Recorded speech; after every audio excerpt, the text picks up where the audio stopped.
All right, what's going on, everybody? Welcome to Rome Day, whatever. I think it's like 4 or 5, 4, maybe. Sabalenka. She's taking on Cirstea. She is in a third round. This is a tough matchup for Sabalenka because Cirstea has beaten her before, but also Cirstea is playing her last year on tour, so she's got that extra motivation to try and win everything. And yeah, this is going to be an interesting one. And Sabalenka's got to be ready because this is not going to be shouldn't be a walk in the park. They played on Madrid a couple years ago on the clay, the faster clay, obviously. Sabalenka won. And they also played at the start of the year where Sabalenka got the win in straight sets. So they have played recently, but there was that win back a couple years ago in Miami where Cirstea got the upset over Sabalenka at the time. So 2-1 in favor of Sabalenka. So she's got to be careful though, because we've seen Cirstea having a really good year so far, probably one of her career best seasons, crazy enough. So yeah, definitely needs to be ready, the world number one, especially when we've had a couple of upsets or a couple of strange results already. But how are we doing, chat? By the way, super late start because the first couple, one of the matches got delayed. One of the matches got cancelled, which was the Medvedev match. Medvedev into the third round without playing a set. He's playing a quali in the third round, so that's a good run from Medvedev. Mahach pulled out. Not sure. I think he got sick. I think that's what I read. He was ill, which sucks because Tsitsipas, Medvedev could have been a thing. So it's a shame that didn't happen. Landalusi took out Cilic as a lucky loser. FAA is down a set against Navone. Taranji took out Norrie. Kaboli's playing soon. And then Rublev went through pretty easily earlier. We've got Sinner come up later. On the women's side, the winner of this match will play Noskova in the fourth round, which I think all the fourth rounds on the same day. Is that how it works in Rome as well? So that means fourth round will be in a couple of days for the winner of this match. You've also got Gauff, who got through a very tough match against Sierra. She was down love 3 double break in the final set. Came back to win in the end. Mertens just beat Paolini after 7 match points. Heartbreaking loss for Paolini, who really needed a couple of wins here because she's the defending champion. Mertens, though, great win for her. Penko's playing now against Zhang. That's a battle. How long have they been playing? Like a long first set too. 30 minutes or 7 games. That's about right. 7 games. But it's break to Penko at the moment. What else? Bellucci and Echeverria going at it.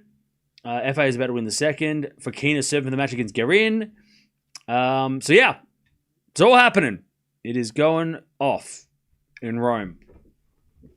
That one hurts. Paolini. Yeah, that was tough. She had match points in the second set, and Mertens came back to win. Not a bad loss losing to Mertens. That's not a bad loss. It's just the way she lost was the tough one. The tough result. You know, it wasn't really a shame that it didn't. Not a shame that she didn't beat Mertens. More just the way she lost was the hard part. Paolini should have got that in 2, really. Yeah, she needed to as well because now she's out of the top 10 for the first time in a couple of years. Zheng breaks at 4-0. Nice. All right, players about to come out on court. Oh, pardon me. So let's see what happens. Can Sabalenka continue her great season, or can Cirstea cause the big upset? Both things. One of those things could happen. One of those things will happen. Did you see the crazy Mute match? I didn't see it, no, but I heard it was nuts. How was my outing? It was great. Paolini drops outside the top 10 for the first time in 101 weeks. Yeah, I heard that. That's rough. She hasn't had a good year, Paolini. She's had a tough results. All right, here we go. Cirstea walking out on court first. Could be the last time in Rome. She plays this stadium. At least she gets to play. Look, if this is her last match, she does get to play on the main court. So that's a good way to go in Rome. You get to play the final match possibly on the center court. Paolini only has one top 50 win, and that was in Sigmund against Sigmund in Madrid. Man, that's tough. It's now midnight with Cames. Yes, it is. Yeah, we've started super late today just because there was nothing to... I mean, hindsight, Gauff was the match to watch. Had I been around, we would have probably watched Coco. But, yeah, nothing's really happened. Besides Gauff playing 3, the Paolini-Mertens match was good. But besides those, I mean, nothing else has really been going on. Rublev won easy. You know, there hasn't been really anything else massive until now. Now the matches get crazy, though. We've got Sinner coming up soon. We've got Sabalenka. We've got Fonseca. We've got Zhang versus Penko right now. We're keeping on that as well. But now things are getting crazy. Now we've got stuff going on.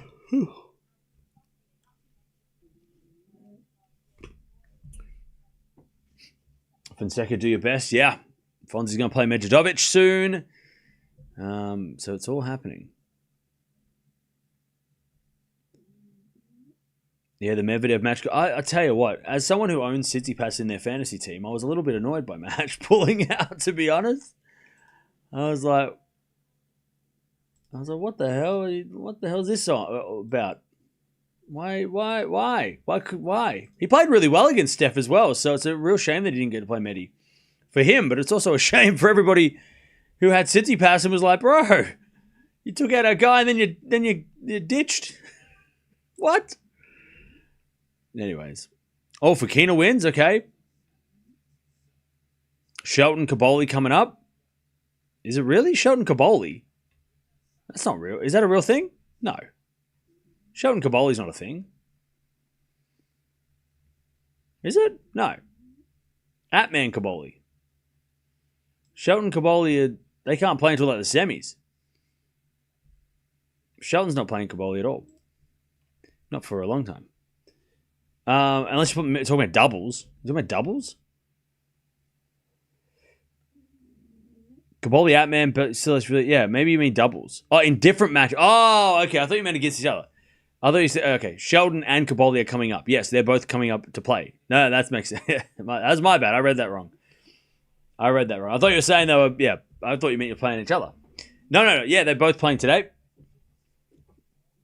Fonseca there is Echeverry and Shelton before it's not starting soon. Yeah, I mean, when I say soon, I mean it's starting today. Not like in an hour, but sometimes. Pardon me. I don't want to talk about an all-A match. That was a tough one. That was tough. Prismic is one to look. Yeah, Prismic is for sure. I mean, add him. We talked about that yesterday, right? Add him to the list. Chuck him on the list of young guns, right? Definitely. And there's like you can play the matchup game where you match up Prismic versus whoever. I want to see him play Sinner. I want to see him play Alcaraz. I want to see him play Zverev. Yeah, let's throw Prismic at that big three, right? See what he can do. Fonseca's had a crack at them. We've had Tien and Menchik. Those guys have had a shot at those guys. Let's give Prismic a chance to play those guys. See if he can, break the hold. Yeah, Djokovic said he's not going to play next week in Geneva. So there you go. I think this late in the game, Djokovic is probably just thinking, you know what? It's not really worth preparing for the French, and he's probably accepting that it's not going to be... I mean, look, he still makes the semis without even trying. He doesn't play any grass court tournaments. He makes the semis of Wimbledon all the time. So maybe he's going to do something... He's going to hope to do something similar, but yeah, I feel he did say in his press conference that he was like, he planned on coming back sooner. It wasn't supposed to be Rome and then Roland Garros. He was supposed to be playing Madrid. And he planned to come back earlier, but things just got pushed back, and then if you can't play Madrid, then you got to wait 2 weeks till Rome, right? And then if you can't play Rome, because he can't. I don't think he's allowed. Is there a rule around top 20 or top 10 guys playing 175s? Because I'm not sure Djokovic is allowed to play challenges because he's in the top 10. So there might be a rule. I'm not sure if there's a rule or not. Or maybe it's one of those rules where it's like one top 20 player per tournament or something. I don't know. Maybe there's no rule and he could have played. But yeah, that's one of the problems with the 2-week Masters too, is that like if Djokovic wanted to come back in Madrid, but then he wasn't ready in time, he has to wait 2 weeks until he comes back, which means he only gets to play one tournament. Whereas if they had 1 week Master and then they had a week of like 250s, he could play, if he doesn't get ready for the 1 week Madrid, he could play the 250 and then play Rome and he can get more tournaments in rather than just playing like Rome and then be like, well, now I can't do anything. So, yeah. So it's a bit of a shame that like the schedule has kind of, and also, I mean, Djokovic's timelines haven't been able to work out for him. But I'm sure he's not that bothered that, I don't think he's that bothered if he doesn't. He probably still rates his chances of making a run in the French to get to the quarters, right? Without any practice, but yeah.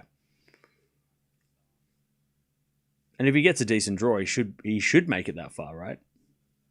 He probably thinks, I've got experience at best of 5. I know how to play best of 5.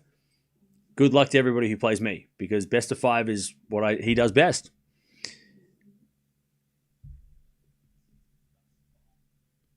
Nole's second set was definitely a stomach problem. He kept belching. This happened to him at the Australian Open often. Yeah. But yeah, he didn't say anything about that. He didn't make that like an excuse. He was talking about it a little bit, but he didn't really like.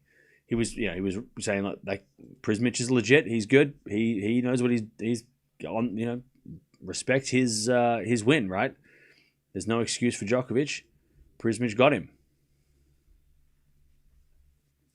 Here we go, chat. Here we go. It's going to be Cirstea to serve. Let's see if Sabalenka can get out of this without any scrapes, because we know that Cirstea can definitely cause problems. I'm going to go Sabalenka into close straight sets. As the return goes into the forehand of Cirstea, Cirstea overhits it, love 15. Right about Novak, but in the slams, he probably proves us all wrong. Well, that's it, yeah. And even if he doesn't, even if he loses early at the French, right, like 4th round, 3rd round, I don't think the Djokovic fans are going to panic, because based on his preparations at that age, he hasn't had any preparation. So, you go, he hasn't played any tennis, and you know what I mean? There's a bit of forehand rally. Slice from Cirstea in the net, love 30.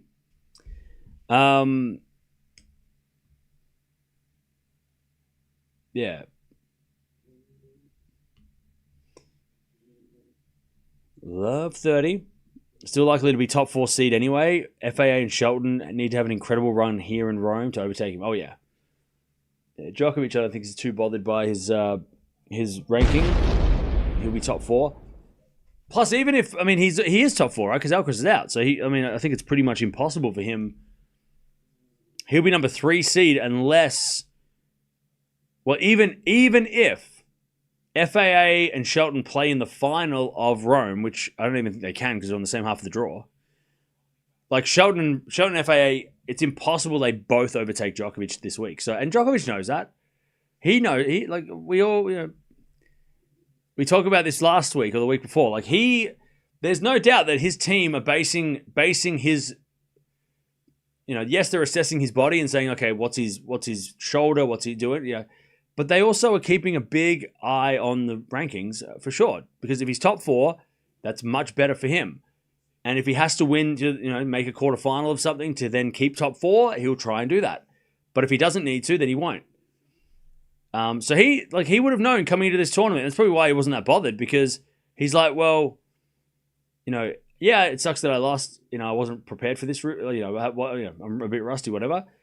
But also, FAA and Shelton have to beat Sinner to make the final, then win the title. in Rome to overtake Djokovic, but both of them can't do it. Only one of them can do it. Because Djokovic's ranking is like 700 points ahead of them, which is enough. Now, if they're on opposite sides of the draw, that would maybe be a bit more of a thing. But again, Djokovic is like, well, Sinner's winning everything. Good luck to you guys to even make the semis. So he doesn't, like Djokovic being number 4 in the seeds at Roland Garros, like FAA or Shelton have to win the tournament. And they have to go through Sinner in the semis to do it. So you go, well, yeah, of course Djokovic isn't bothered. Because he's like, I'm going to be number 3 seed. Like, I'm pretty much locked in unless these guys pull off a miracle, you know? And I know that we talk about that a lot, but I'm sure that his team are keeping an eye on that as well. Because he knows that if he's top 4, he avoids Sinner and Alcaraz until the semis and blah, blah, blah. But, like, yeah, that definitely goes into it must go into their, like, when to play, what to play, all that kind of stuff. Advantage Castella. Now, if he doesn't do well at the French and he drops some points, that'll be interesting going to Wimbledon. And if Alcaraz comes back, then maybe he does play a pre-Wimbledon tournament if he needs the extra points. But maybe he does play Queen's Club or Halle if he loses in the 4th round of Wimbledon, the Roland Garros, right? I mean, but we'll talk about that next time. Anyways, One Love Castella, she holds after 4 minutes of me yapping.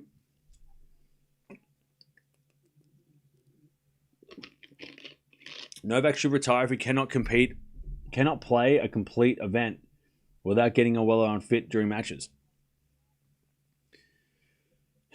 What?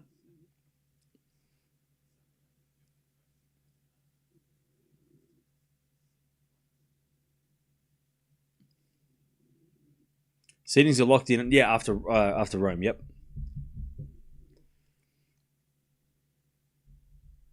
All right, here we go. Sabalenka. Serve.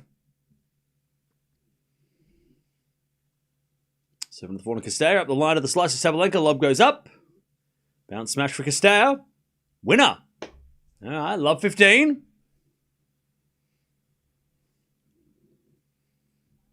Love 15. It is unfair with other players when Novak shows he is not well, when other player is winning the match. It is too often now. Are you okay? All right, first serve the fault, second serve. Echeverry's going 3. All right.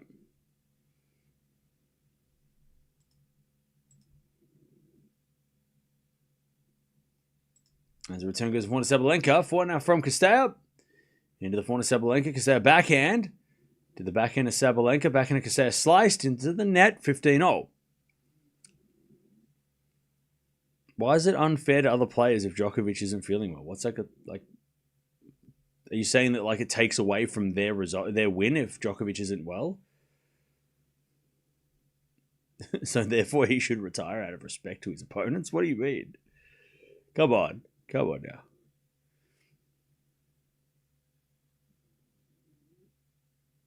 All right, forehand goes out by Sabalenka, 15-30. Yeah, it's too early in the day to lose our minds. All right, 15-30. Hey, what's up, Jonathan? How you doing? All right, 15-30. Sabalenka in trouble. First games here.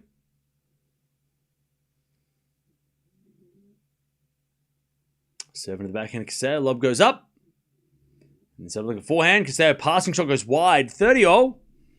It takes credit away from other players for quality of their game and wins. When Novak shows he is not well during matches too often. Okay. Cool. 30-0.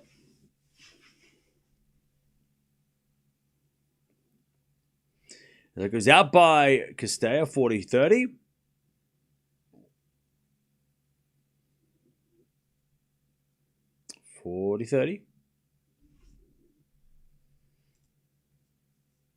Sabalenka to get on the board here.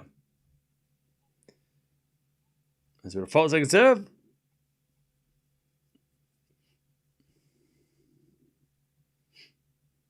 Second serve.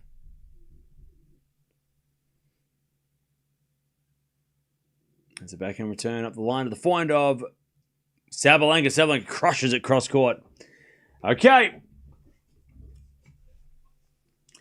And it's 1-0. 1-1.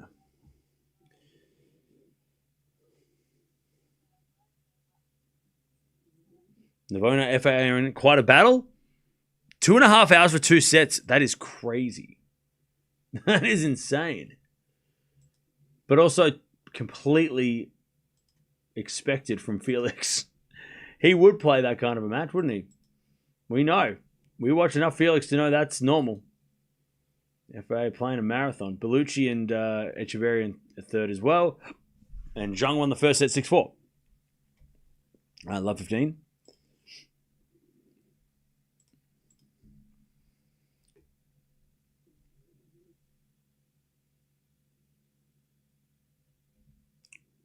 Rank 1 players on women's side will reach semis without any top 10 players.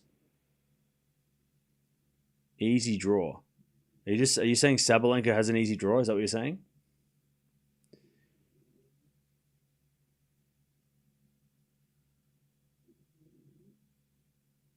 Anyways, love 30. Love 15 is Casero in the net. Love 30. Love 30. Sabalenka a chance to get the break here. Is that a Backstreet Boys shirt? No, it's Good Charlotte. But if it was Backstreet Boys, it'd be fire too. But no, it's Good Charlotte.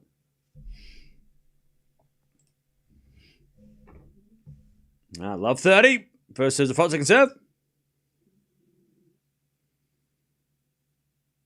Imagine thinking you say it's an easy draw. Yeah, I don't understand. Why do you wake up and choose violence? It's Saturday. You should be like in a good mood. It's the weekend. And someone gets a win off love 40. Why don't you say something positive about a player you like? That's probably more fun. Or are you just trying to get me to respond? Because it is working. Also, if you think Sabalenka has an easy draw, she's got Noskova in the next round, she's got Castella today, Bencic is still there, Ostapenko and Zhang are not easy, Gauff's there, Sabalenka returns and hits a winner. Also, Andreeva's in the draw, so I don't know what do you mean easy?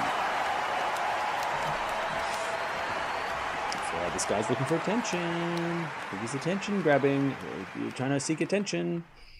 It's the weekend, and he's like, I have no one to talk to.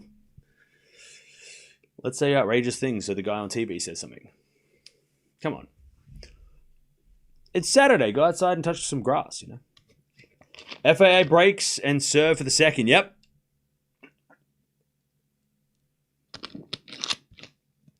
Let's see what happens.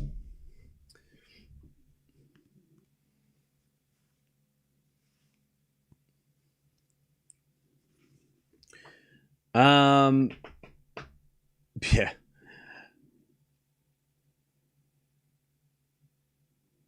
Even Kasaya, Krejcikova last round, massive welcome. Oh yeah, Krejcikova played well though. Made Sabalenka play some really crazy shots. Yeah, thanks, Deb. I saw highlights of the Coco match. One thing that was disturbing, she was frustrated early in the match and hit herself with a racket a few times. Rublev behavior. I wouldn't be too bothered by that. Players do that. I've seen that this week by a lot of different players. Is that iced tea you're drinking? It is. It is. All right. Chad, if I see another AI post, I'm going to fucking lose it. That lady better have used Photoshop. I can see that poster. If she AI'd that, I'm going to...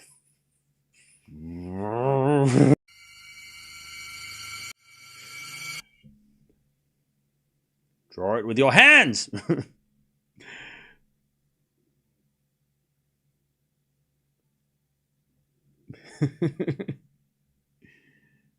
Casado's talking to the umpire. All right, here we go. It says Sabalenka, and then has pictures of her puppy dogs on there. So she's of her, not Sabalenka's dogs, I don't think. But that looks computer generated.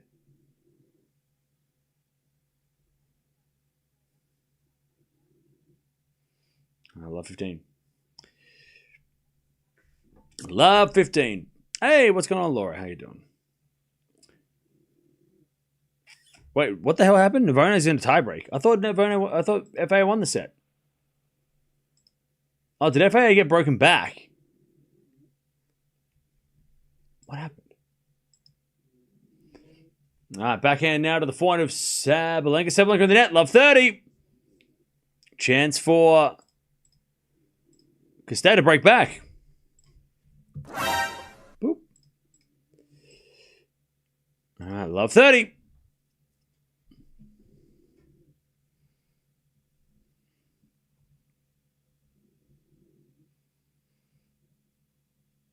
Oh, it's your birthday weekend. Hey, happy birthday. As the return goes in the back of Sabalenka. Backhand now from Cirstea in the net. 15-30. 15-30.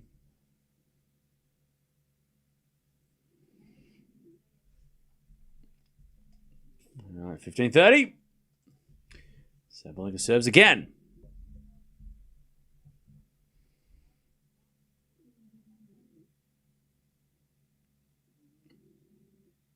Serving to the forehand of Cirstea. Return into the forehand of Sabalenka. Cirstea forehand up the line. Sabalenka backhand to the backhand of Cirstea. Drop shot from Cirstea goes wide.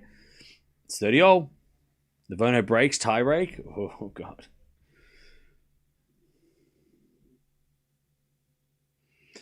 By the way, chat, Essendon were winning today in the final quarter, and we end up losing by 14 points. We're so close to a great win. But that was okay. You're going to destroy something? Don't do that.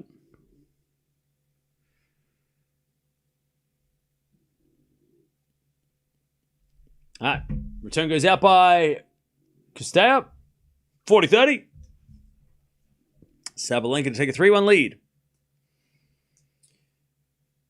There's no way it's close to 3 hours and 2 sets. That sounds horrifying. I'm so glad we're not watching that. That sounds brutal.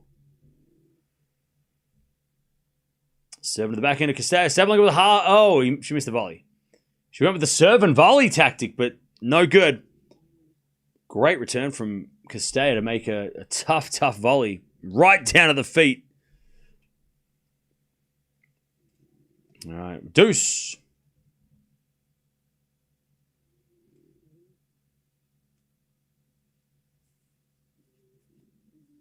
Serve again. Into the forehand of Cirstea. Backing up from Sabalenka in the net. Oh, she had Cirstea going the other way. Advantage Cirstea to get back on serve. That's tough.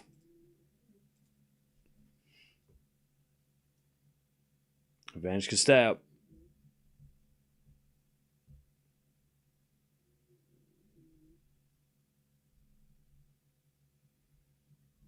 Seven to the back end of Cirstea. Back end of Sabalenka is a winner, and we get back to deuce. All right, back to deuce.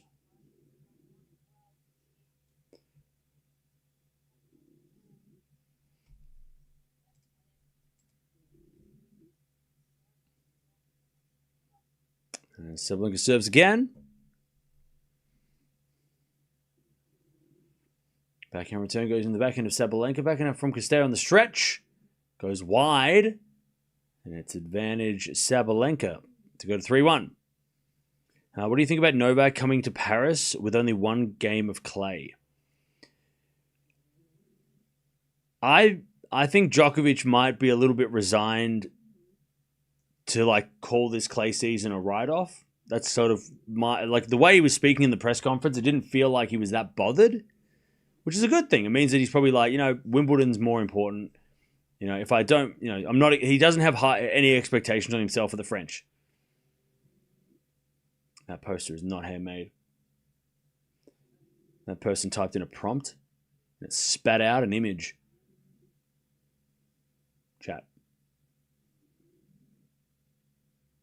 AI is supposed to be doing the chores.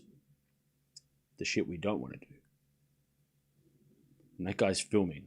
Why does he look like a ball kid? Why is that guy dressed up like a ball kid? Actually.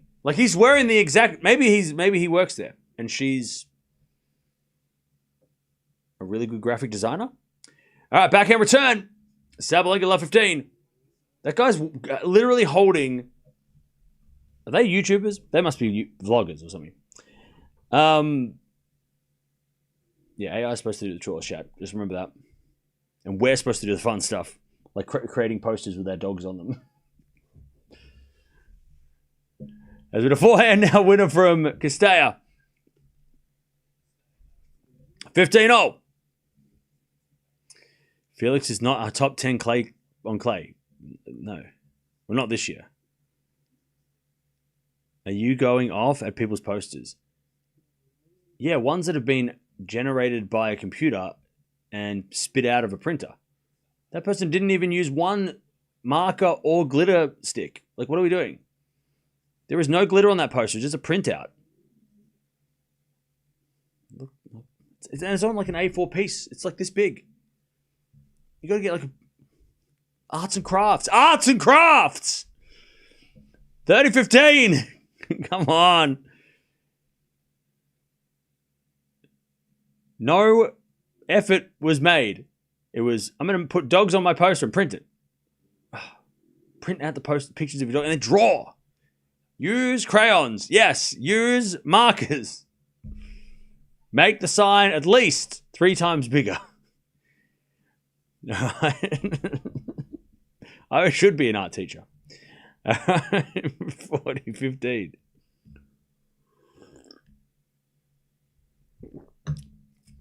Sabalenka return winner, 40-30. Navone's cramping? Jeez. Oh, and Felix is hurt? Jeez, that match. I mean, they've been playing for 3 hours and they're not even done yet. They've still got another set, possibly. 40-30. Serving to the forehand of Sabalenka, who hits another return winner, and it's deuce. Jeez, and that was off a first serve, too. All right, deuce.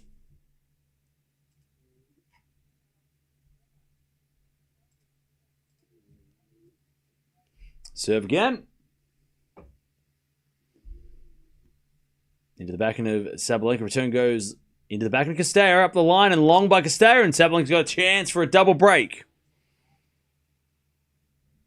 They're both cramping. Whoa. It's going to be a draw. First draw in tennis history. Who's the winner supposed to play? Because they're getting a free ride into the next round. As a return, goes out by Sabalenka, and it's back to deuce. Oh, the winner plays Fonseca? Yes. I mean, no. Sorry. I mean, bummer. Whatever. Yes. So Fonzie wins, and then he's into the quarterfinal. He's in the 4th round. And then we just need Bellucci to beat Echeverry, and basically Fonseca's in the quarters. That is what we all want. Unless you're an FAA fan, and then I'm sorry. But as Sabalenka with a lovely drop shot. Advantage for Sabalenka. Also, I did get rid of Echeverry from my team, so if he does lose, I'm not mad. I will feel less upset. Also, if he took out Fonseca, I'd cry.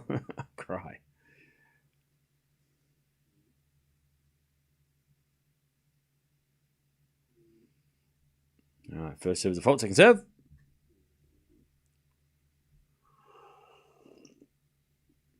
And by the way, it's advantage Sabalenka. As the backhand return, goes long, back to deuce.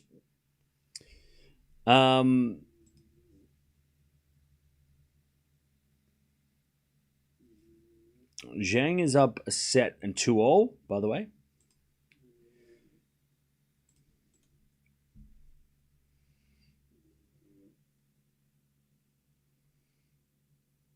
Served on the tee, the backhand of Sabalenka. Return goes into the forehand of Cirstea. Sabalenka forehand to the forehand of Cirstea, but Sabalenka in the net. Advantage. Cirstea.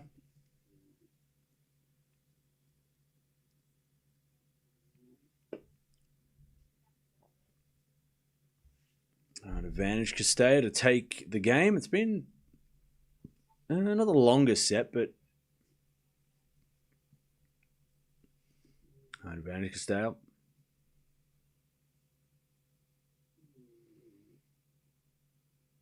Serving to the backhand of Sabalenka. Return goes to the backhand of Cirstea. Sabalenka backhand to the backhand of Cirstea. Sabalenka back up the line in the net. Cirstea holds 3-2. Sabalenka with a break. Why do they not let medical timeouts for cramps? Because cramping is seen as a conditioning issue, so it is not an injury. And back in the day, like 15, 20 years ago, players would get, when they would get tired in a fifth set, for example, they would get treatment, right? Which wasn't fair to the guy or the girl who was physically not in trouble. So it became a thing where the conversation of whether or not cramping was a medical injury or injury, or if it was just conditioning, that came up a lot back 15, 20 years ago. And it was deemed that is not it's not an injury.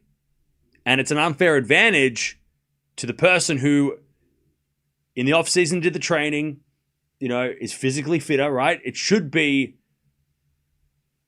there should be if you've trained harder than your opponent, you should, and have better conditioning, and you can go the distance, and you can play long matches, and you can play long rallies, you should get rewarded for that. If you drag your opponent to the point of cramping, they shouldn't be allowed to get out of that situation by getting a massage.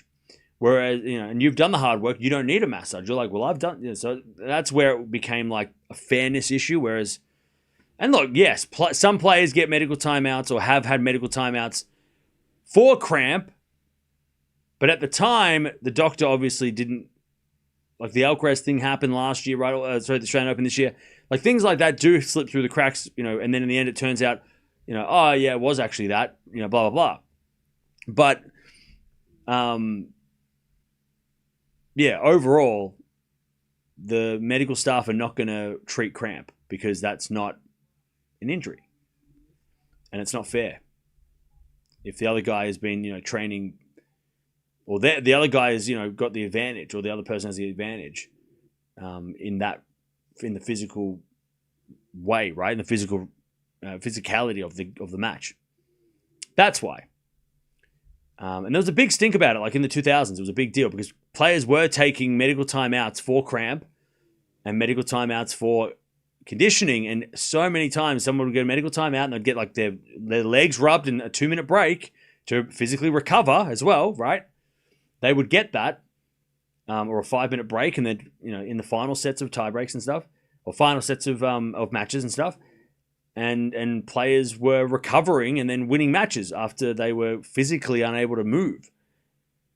And then there was that debate, and it turned out that no, you can't do that. You can still have massage at the change of ends, but you're not allowed to have a medical timeout. You're not allowed to take that 5 minutes or 3 minutes or whatever.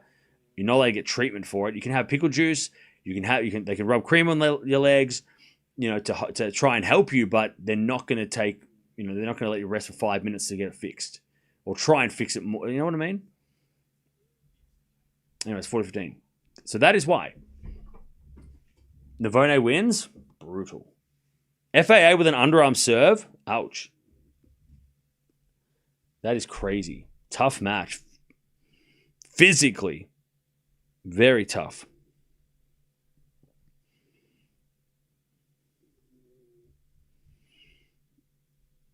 All right, Sabalenka 40-15.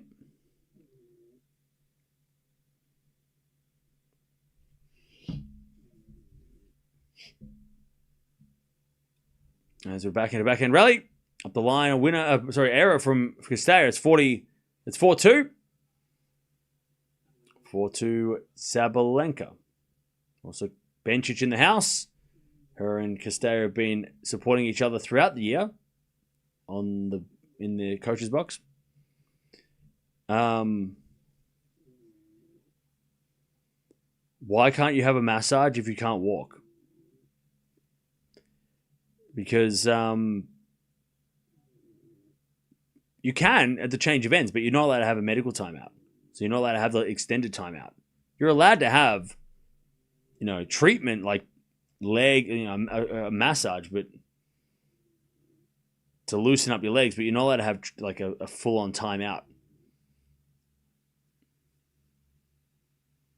But the rules could vary at different tournaments. I'm not sure if the rules are different for slams as they are for ATP, or I'm not sure, but because sometimes the rules are not exactly the same for both. But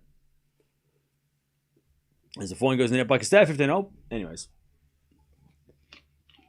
if you can't walk, then you have to retire. Like that's sort of like the notion. I guess.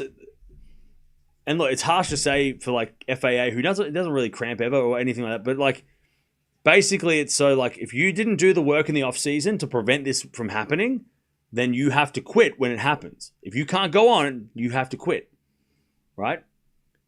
Or you have to retire if you can't go on. We're not going to help you with something that you should have worked on, back in December, right? That's sort of like the thinking behind it is like, well, you didn't do the conditioning and the physical work in the off season. So now that you're cramping because you are not fit enough to go with this other player that you're playing, then you don't get any help, and you have to make a decision. That's sort of, I guess, the brutal way of going about it. But that's what the thinking is behind it. That's why medical timeouts aren't given out for cramps, because you shouldn't be cramping. You should have done the work to prevent the cramping. Or done the pre-warm up or the eating or whatever, whatever it is. Anyway, it's 15-30. As the forehand winner by Sabalenka. Sabalenka is just playing so solid. And now we're going to stop talking about cramps and move on to the match. 15-40. No more. And that's the end of the conversation. I've gone around in circles. 15-40.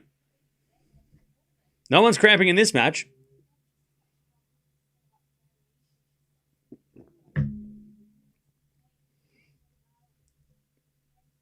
All right. Sabalenka's on fire. 15-40.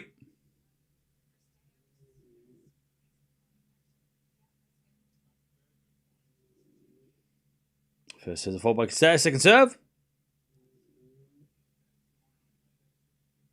Serving to the back end of Sabalenka. Cirstea forehand to the forehand. Sabalenka gets the double break.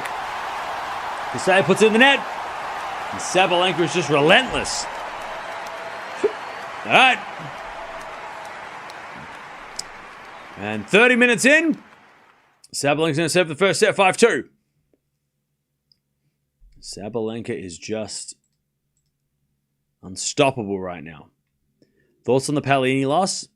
Heartbreaking. To be honest, I don't think it's a bad loss, right? I think Mertens is super legit. So it's not like Paolini's definitely had worse losses, ranking-wise. Like losing to Mertens is not a bad loss, but the way she lost was really heartbreaking. So yeah, it's just and needed that's one of those matches that got away because she needed that win. She really needed that win for her ranking, but also probably for her confidence for the season. And look, if she wins that match, she might play Andreeva, and if she loses to Andreeva, fair enough. But Paolini really needed that. Like that would have been a really, really good win for her. A really positive result. It probably wouldn't have stopped her from losing top 10 ranking because she lost in the fourth round. She still probably would have dropped, maybe. But yeah, just one of those ones where like she gets that win, maybe she can gain some confidence to turn her season around. But then you just add that to the heartbreaking. There's a heartbreaking loss along with all the losses she's had. Yeah, it just kind of sums up her season. It's just not been her year at all. So it sucks for her. Great for Mertens though. Match point saving effort, gets a win. All right, here we go. Sabalenka to serve. That lady with that poster. Did you make that poster with your hands? Chat. I have a pet peeve, obviously.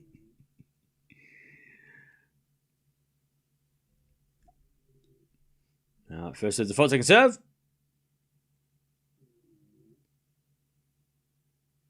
Serve to the backhand of Cirstea. Cirstea heads out, 15 love.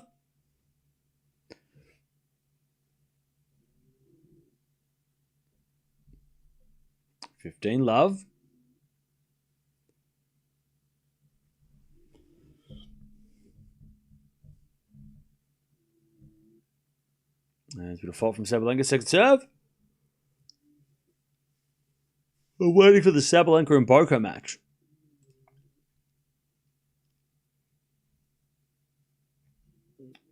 When? She's not. And Boko withdrew. All right. Sabalenka with the double fault. 15-0. By the way, winner of this match takes on Noskova. That's a good one. Noskova, Sabalenka, fourth round. That's a good one. I like that match. Noskova hasn't dropped a set. She's been on fire. And then you got Bencic, Kalinskaya tonight. Winner plays either Zhang or Ostapenko. Gauff could play Jovic or Townsend. Great matches either way. And then Mertens might play Andreeva. So we're starting to get some interesting matchups.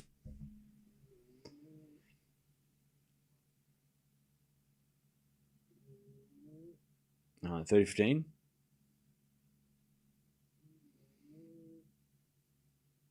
Now, Sabalenka hasn't got Baptiste in her draw. Baptiste, I think, is down the bottom. So Baptiste is not in Sabalenka's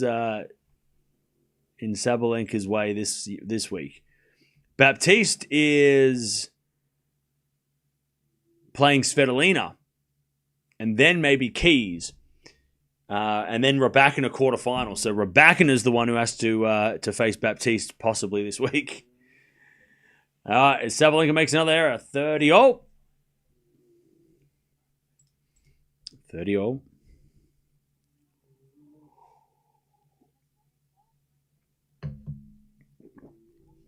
right, 30-0.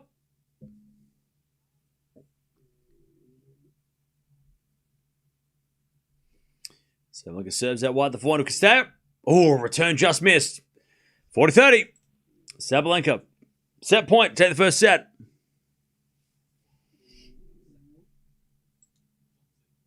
Set point. Sabalenka. Sabalenka serves. Fault. Second serve.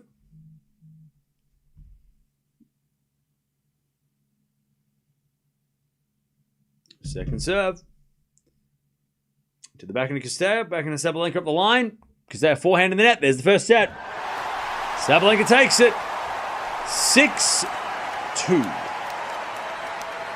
And it was pretty straightforward. I mean, she almost went up a double break earlier in the set, but ends up getting the double break, getting the set, 35 minutes. Cam, what players would you like to see on the final WTA? Good question. 10 winners, 9 errors from Sabalenka. 7 winners, 8 errors from Cirstea. Cirstea had 3 aces. But Sabalenka was more effective on serve. So who would I like to see in the finals?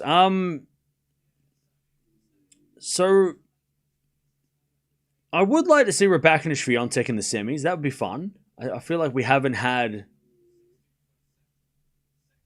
Like, that would be good for Swiatek, right? To get to the semis and play Raducanu. They've played some epic fun matches before. I would love to see Gauff Andreeva in the quarters. Winner to play Sabalenka in the semis. Sabalenka, I mean, she should make the semis unless Bencic or Penko, comes back and wins against Zhang. But yeah, I would love to see Andreeva Gauff. Winner plays Sabalenka up the top half. But yeah, Pegula as well. I mean, Pegula versus Swiatek quarterfinal would be fun. Winner plays Raducanu.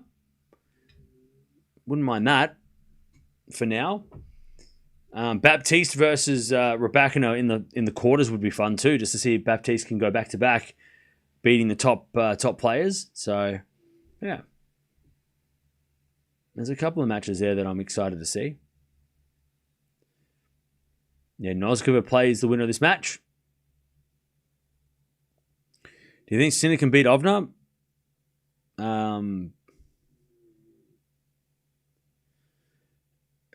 Sure. I guess if he plays well, he might get a win. Yeah, there's some really good fourth rounds on the women's side. It's just so damn competitive right now.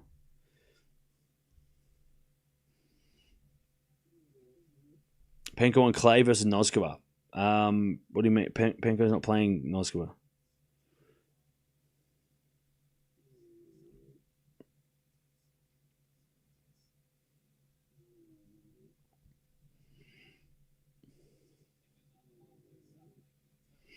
Sabalenka, great return. Love 15.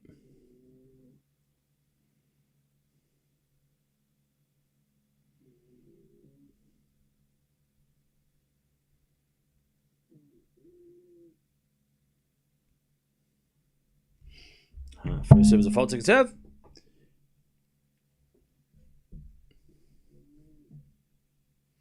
Okay, what's been your favorite match of the year so far?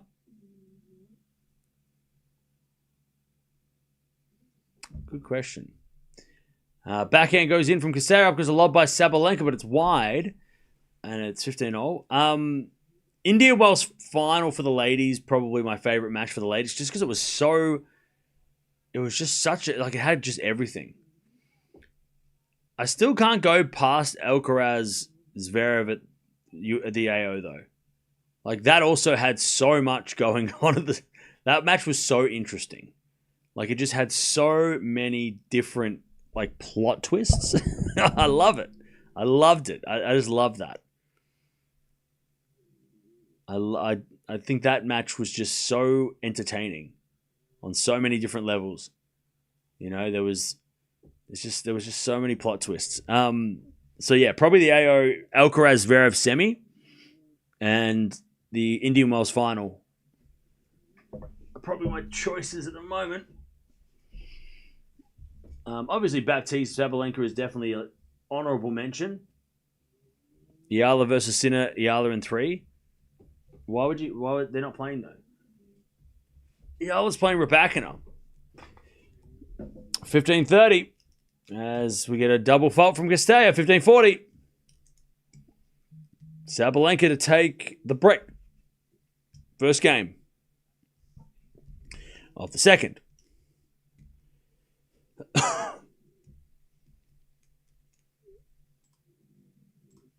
First serve, fault, second serve. Second serve. Double fault again. Wow. Cirstea with the 2 double faults. And Sabalenka breaks first game of the second. All right.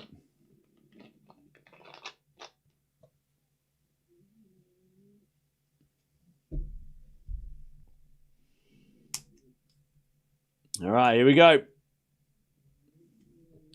Sabalenka to serve.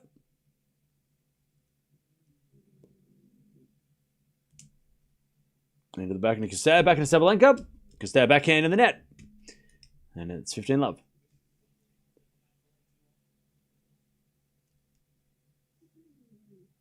$15-love. By the way, I'll tell you, Cirstea's coach is he yaps more than me. He's very talkative. 15-love. As it backing up the line from Sabalenka, goes long. 15-hole.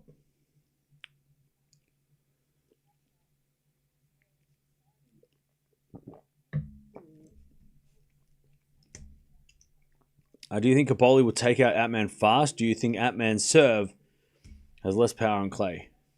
I don't know about Coco winning fast, but I mean, yeah, playing Atman on clay is probably better, right? Because the serve won't.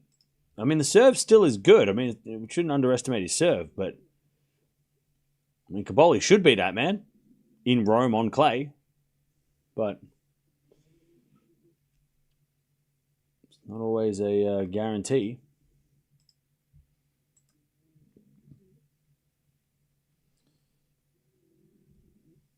Atman took out Bergs, which was a little bit of surprise in the first round. All right, nice hitting from Sabalenka again, 40-15. Sabalenka to take the 2-love lead in the second.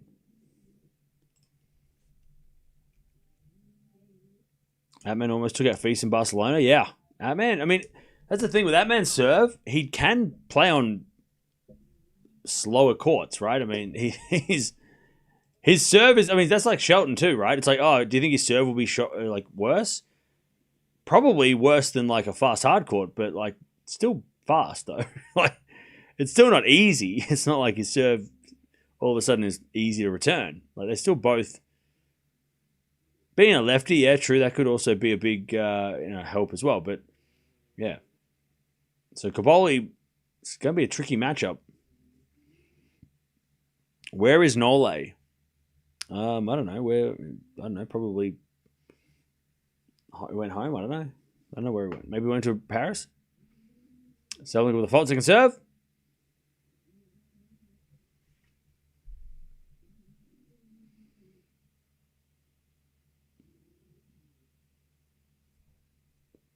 There's the backhand return into the slice of Sabalenka, but Sabalenka hits it long. All right.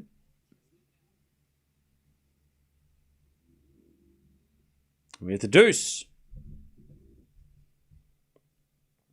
Can we think Noskova is the second best WTA server in terms of aces over the past couple of years, just under a back and a percentage of aces? Maybe. As the backhand return goes to front of Sabalenka, backhand out from Cirstea to the backhand of Sabalenka. Cirstea backhand on the stretch. Sabalenka forehand to the front of Cirstea. Cirstea in the net. Advantage Sabalenka. Are you asking me, or are you like, is that like, are you asking me to look at the stats, or are you just like saying, because it probably, I mean, she's currently on the second most aces behind Raducanu. Cirstea third, and Sabalenka fourth, and Pegula fifth. That's kind of interesting. Sabalenka with a forehand into the backhand of Cirstea. Lob goes up again. Sabalenka puts away the smash. Noskova last year was second most aces with 373. And then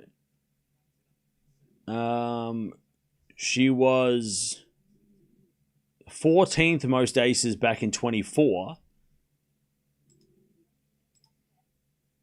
Zhang had 445 aces back in 2024.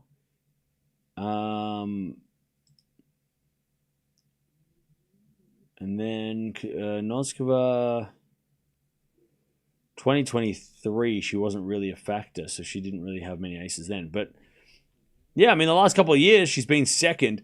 If I had to rate best servers, Raducanu is a hands-down best server. I mean, Raducanu is one of the best servers of all time, right? We just need to wait 5 years till she can start to show that by her, constantly winning most aces of the year and also hitting, so many aces, right? Like, Raducanu's got one of the best serves we've ever seen. But Zhang hasn't been around much. So I think Zhang still is the second best server. She just hasn't played, obviously, last year. She didn't play much. She was injured. And the year before that, she was on and off. So, I think Zhang is still, like, either second or third best aces. And then Noskova's got to be up there. Based on the last 2 years, she's a hell of a server. Based on ace count, right?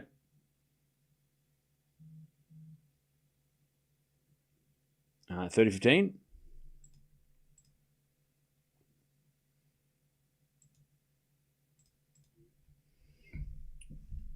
Cutoff's around 65. What's that for?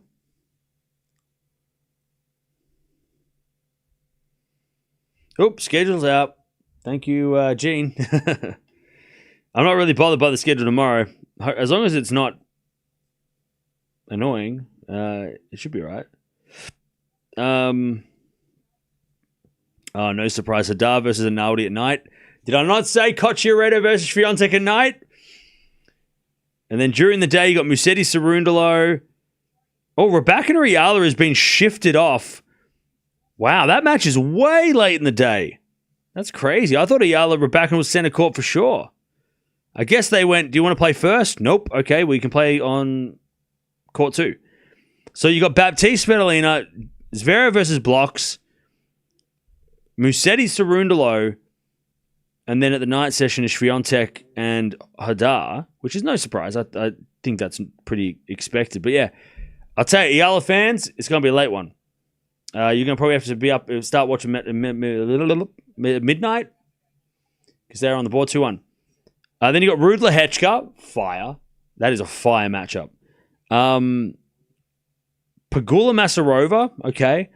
Osaka Schneider, then Eala Raducanu, and then Paul Darderi. You also got Tien versus Bublik tomorrow. Potapova Samsonova.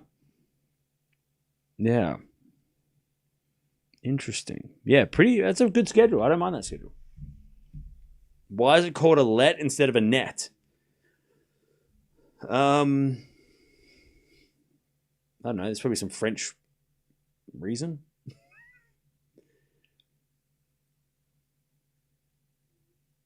I think it's a French thing. By the way, why has this guy got a camera? How is this guy filming match footage? Who is this guy? And why has he got a small little camera that they keep pointing him out? Yeah, I think let is a French thing. It's a French thing. It probably means, I think, okay, without checking, and I'll double check, I'll fact check myself, but this is my guesstimation. I'm pretty sure I read that let means hindrance or hinder. So that's why it is the net hinders the shot. So that is why it's called a let, because let means hinder in French.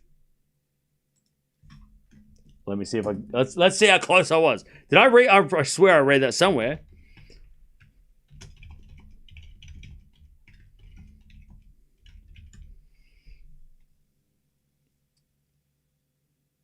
So the term let is an old English verb called called letten, which literally translates to hinder, delay, or stop. So it's not got anything to do with France, apparently.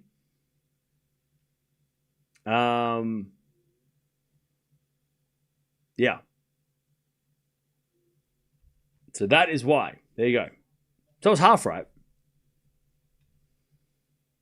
But it has French tennis. It says in tennis has roots to French language.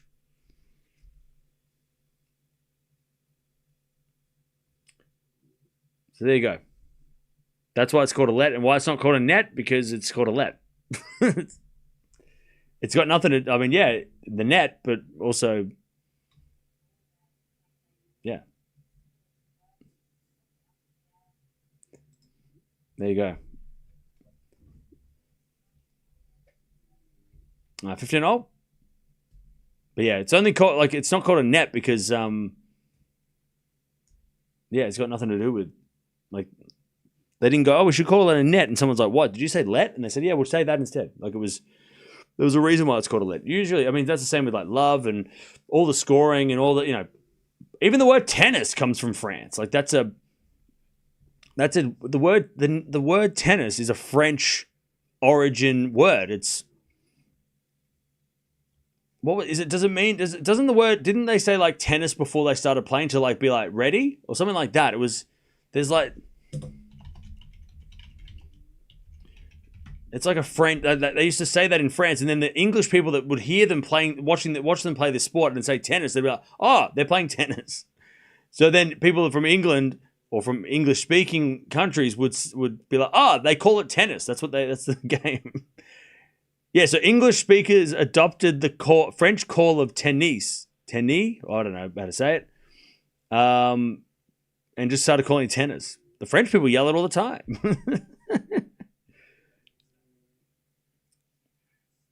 It translates to hold, receive, or take. That's what it says here.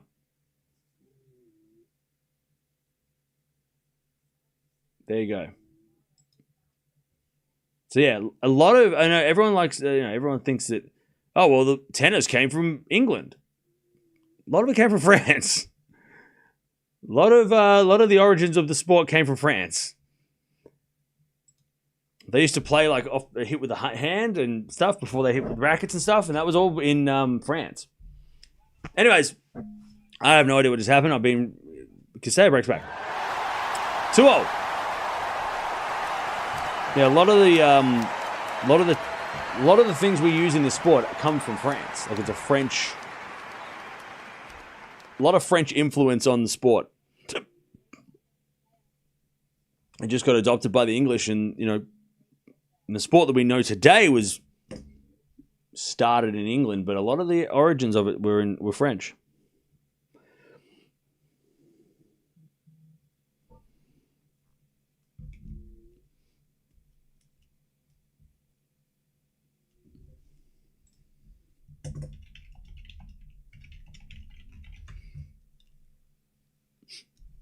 All right. Sabalenka, love 15.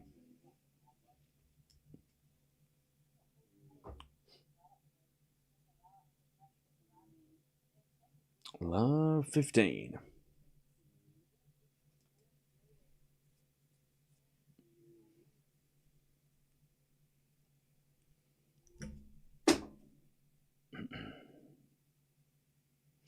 First is Fonseca serve.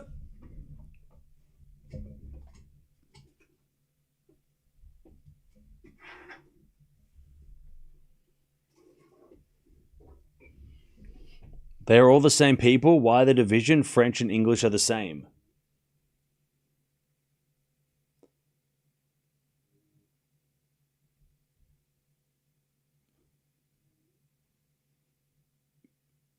What? 15-0. By the way, you tell that to all the English people in the chat right now that them and the French are the exact same. 15-30. You tell the French people that they're English. I'm sure they'd love that. 15-30. Sabalenka was that breakback.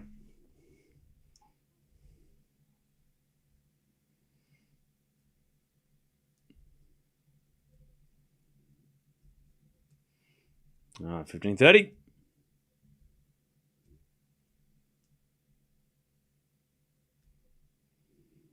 As the return goes in the backhand of Cirstea, and then forehand Sabalenka is just too strong. 15-40. Geez, Sabalenka, that was pure power. 15-40.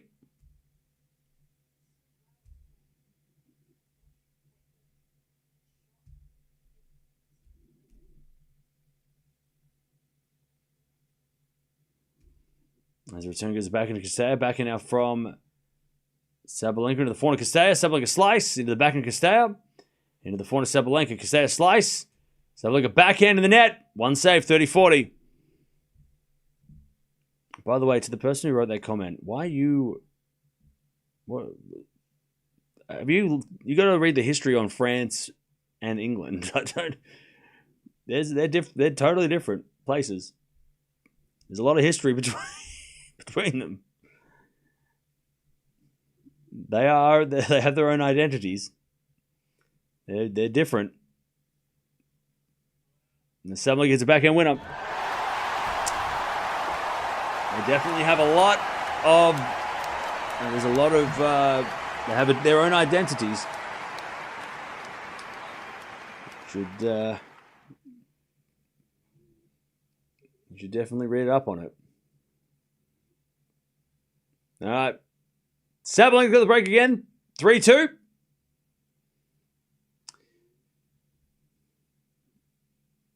Last time I checked, France and England were separate countries.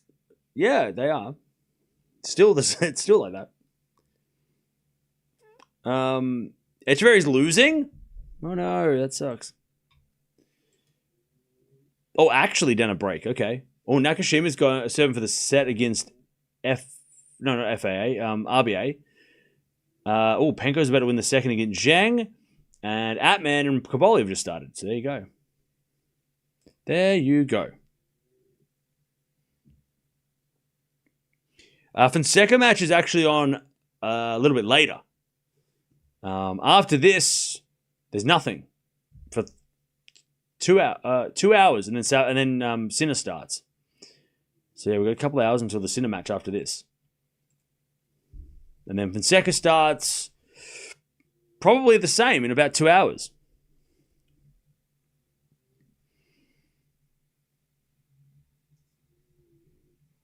All right, here we go. Sabalenka to serve, 3-2.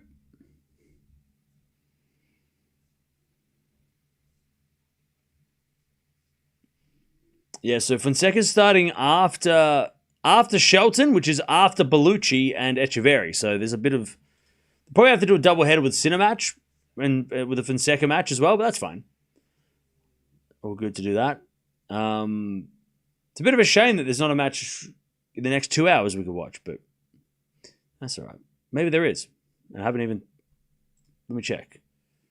Tiafo Bouzet. Kaboli Atman just started. Nakashima RBA is on right now. Yeah, it's a shame that Fonseca match isn't coming up after Bellucci Echeverri, because then we could definitely watch it. Love 30. Or best thing would be Sabalenka loses this set, we go 3, and we have an epic final set, and we can fill in the time. Love 30.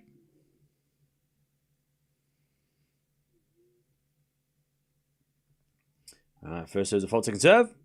Cam, which European countries do you think had the nicest people experience? What? Love 30. As a backhand return goes into the backhand of Sabalenka. Forehand now from Cirstea is good, and Sabalenka hits it wide. All right, love 40. Cirstea to get back on serve. Your best experiences. To be honest, I've actually met like nice people from a lot of places. Yeah.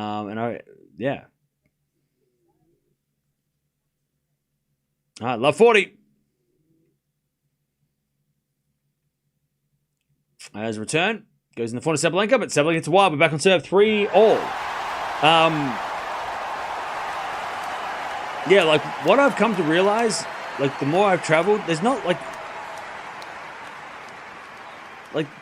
there's bad and good people everywhere.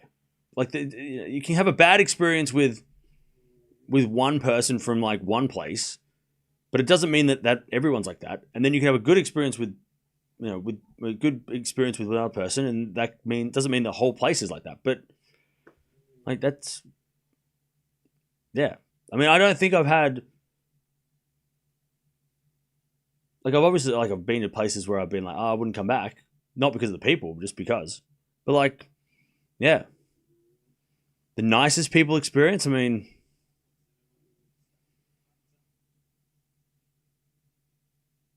I don't know. I've had good experiences in most places in Europe. 15 love.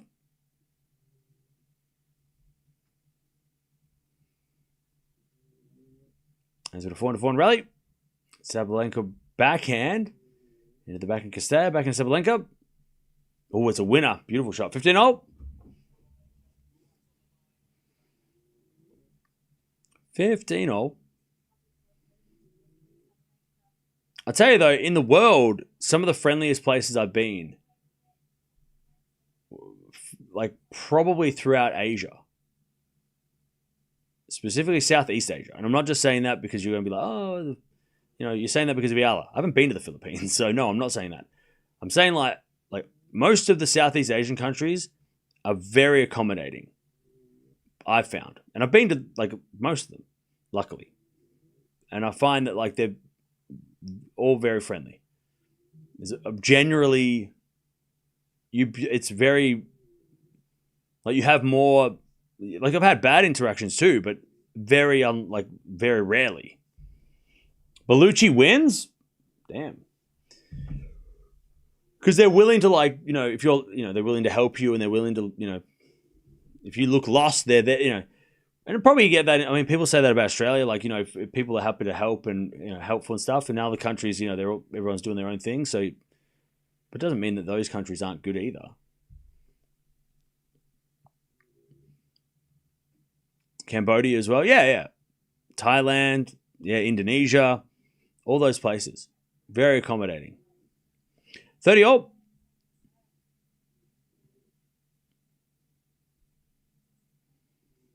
But they'll go out of their way to help you, sort of like that, Whereas other countries you go to and it's like you just have to find your own way, which is totally normal, But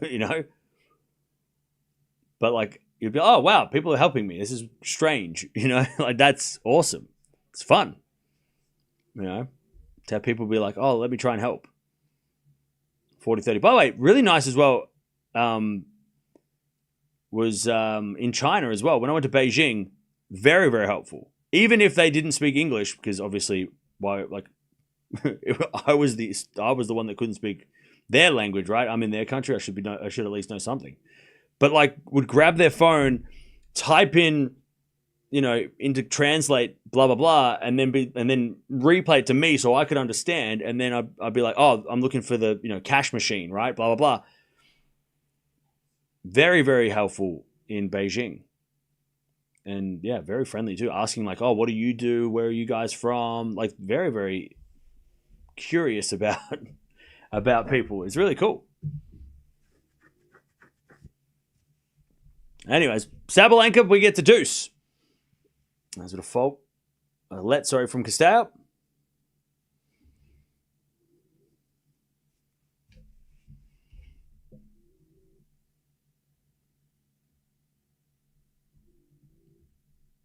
As a default from Cirstea. Second serve. Cam, are you not going to change your prediction on Eala versus Raducanu? What do you mean?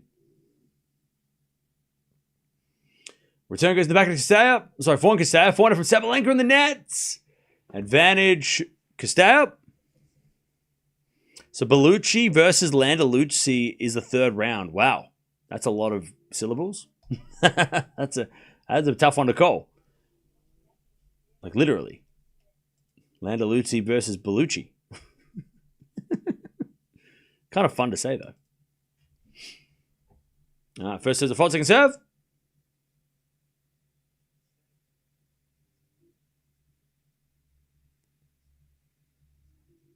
All right, second serve.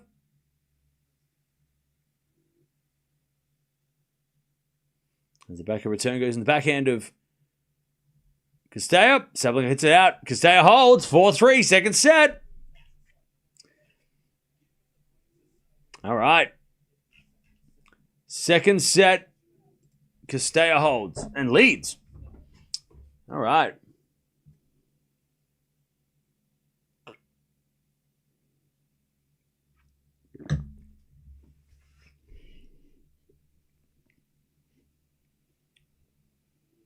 Please visit Estonia someday. Small country, but you'll love it. Yeah, I want to go to all those countries. Estonia, Lithuania, Latvia. I want to go to like that part of Europe.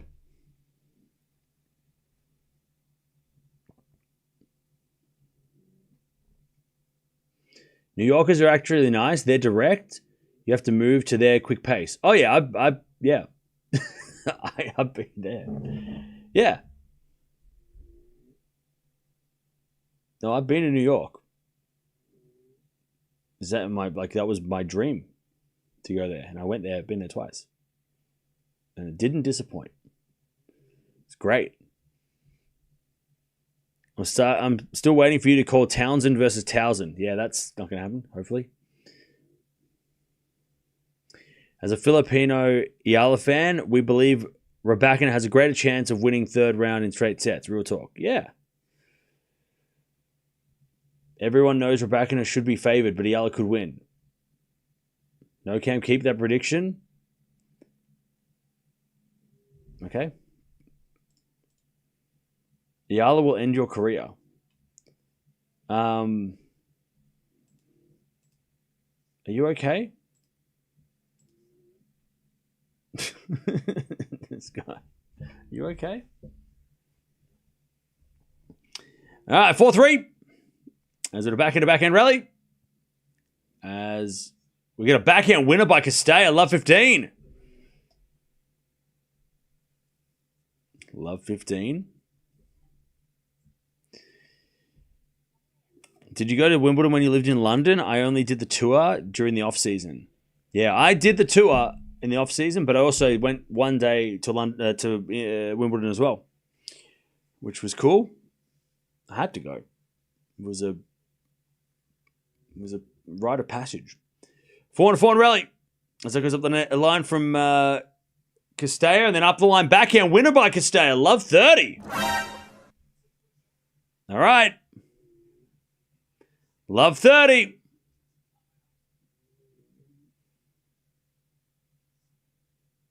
How did you get tickets? I had to wait in a line for 6 hours. Sorry, I waited in the queue for 6 hours. Worth it. All right, forehand return from Cirstea goes short. Sabalenka crushes it down the line. And it's 15-30.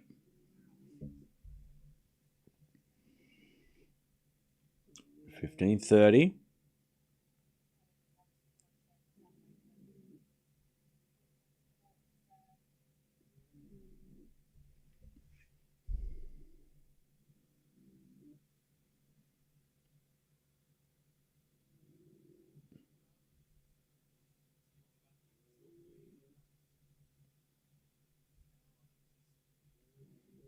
All right, Sabalenka's in big trouble here. 15-40. Cirstea to take the break and serve at the second. Chad, I was only joking when I said what I said. 15-40.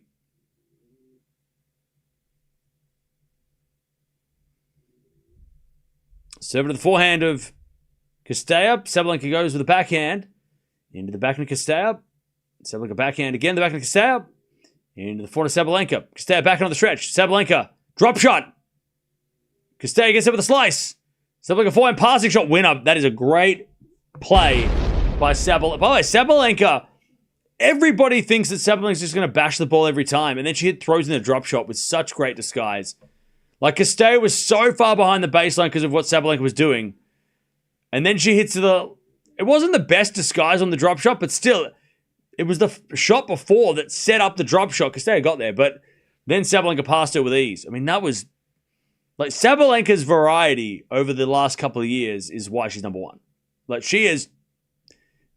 She was already, like, one of the most powerful players on the WTA, but now, with all that extra variety, she is... So tough. Still a great point, though. 30-40. Serving to the back of Cirstea. Returning to the back of Sabalenka. Cirstea forehand. Sabalenka on the stretch with a slice. Cirstea with the backhand up the line. Sabalenka slice again. In the net. All right. Cirstea breaks. And she's going to serve to take us to a third. All right.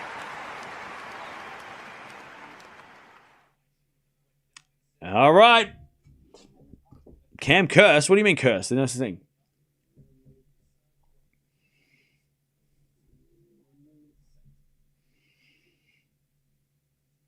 All right.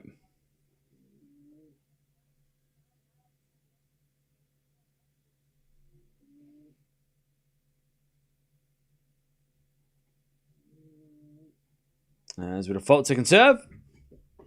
Because they're serving to stay to win the second set. Serving to the back end of Sabalenka, backing it from Cirstea to the forehand of Sabalenka. Sabalenka gets it out. 15-love. You reckon the crowd will be a factor in the Raducanu Eala match? Filipino versus Russian in Rome. No. Also, no. 15-love. Forehand return. Goes short. Cirstea comes to the net. Sabalenka pass. Cirstea with a volley. And there's a winner. 30-love.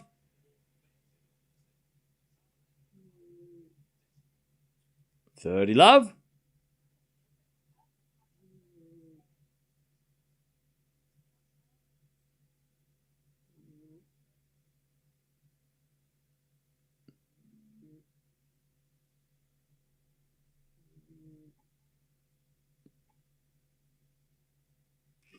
As a default second serve.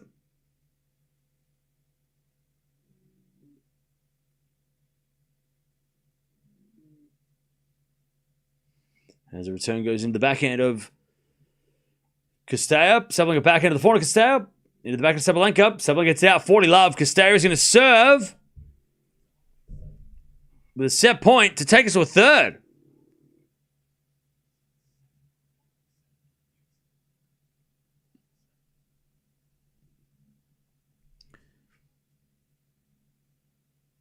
Joining late today. Hello from Singapore. Hey, what's up? All right, Cirstea serves. Sabalenka returns it up into the sky, and then Cirstea puts away the smash. We're on 3, baby. It's been that kind of tournament. The best players in the world haven't had it easy. And Cirstea takes us to it. By the way, they played 4 times. It's the 4th time they played. And first time they go on 3. Sabalenka's going to have to work for this win. All right. Nice work from Cirstea. Sabalenka was winning that, by the way. She was in control and let it slip. Cirstea, we had 5 breaks in that game, in that set, by the way. 9 service games, 5 breaks. 6 winners from Cirstea, 10 winners from Sabalenka.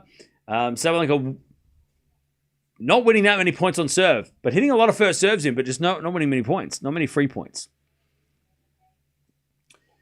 Because that seems to be having a career best final year. 100%. Winner of this plays Noskova, by the way. Sabalenka should do a come on to Cirstea cam. Maybe. Maybe she will roar in the final set. Iga, Sabalenka, and Gauff all going 3. I know, right? This has not been easy for the top seeds. So that means Eala must be going 3 against Raducanu tomorrow, right?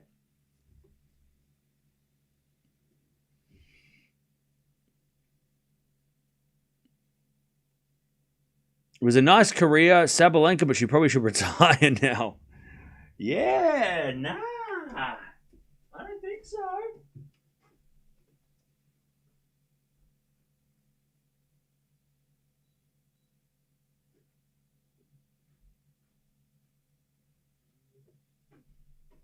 Yeah, probably not. I know you're just messing with the timeline. All right. Final set. Let's see what happens. Let's see what happens.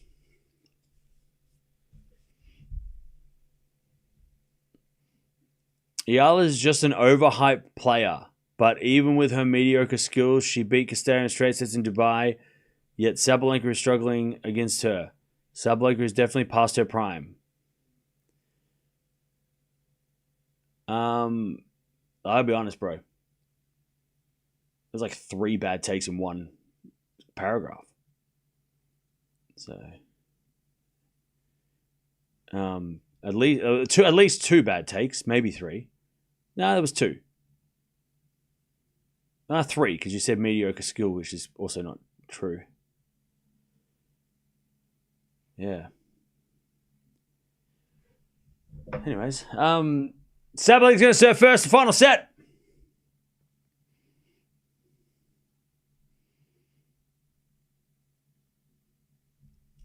Who's winning this final set, chat? Let me know. You should read my comment after that. Oh, you said something else? Did you say just kidding? Oh, you said my last comment should make Eala and Sabalenka haters very happy. Oh, so you were just kidding. Okay. All right, then. Just kidding, right? I was just joking. All right, 15 love. Sabalenka. By the way, give me a score as well. Sabalenka. If you're saying Sabalenka, what the score? And you're saying and if you're saying Cirstea, tell me what score you're going with.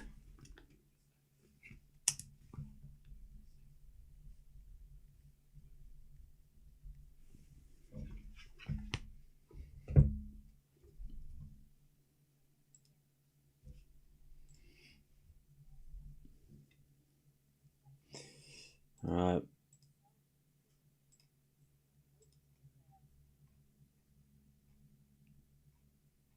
Let's do the forehand now up the line from Cirstea.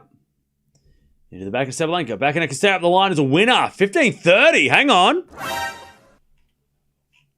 Great backhand winner.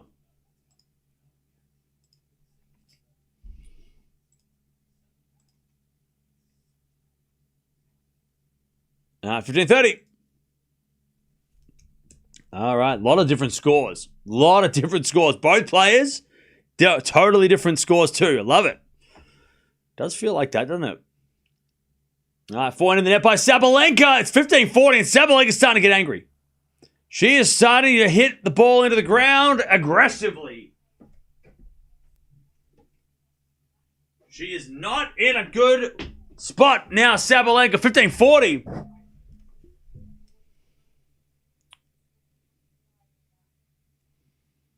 Serve.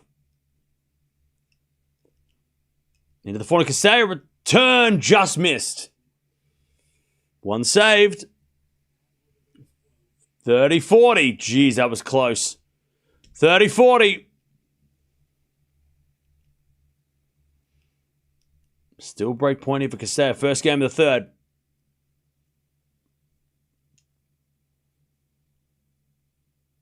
Serve to the forehand of Cirstea. Forehand from Sabalenka. Again, the forehand of Cirstea. Sabalenka backhand into the backhand of Cirstea. Up the line to the forehand of Sabalenka. Sabalenka gets it wide. Cirstea breaks. First game of the third. And Sabalenka's going to have to really work hard for this win now. All right. Cirstea with the break in this final set. By the way, I'm just looking. Basilashvili and Shelton about to start. Also, Ostapenko's got the break in the third against Zheng. So keep an eye on that as well. Kaboli and Atman are on serve. So it's all happening. Hey, what's up, Lucas? How you doing?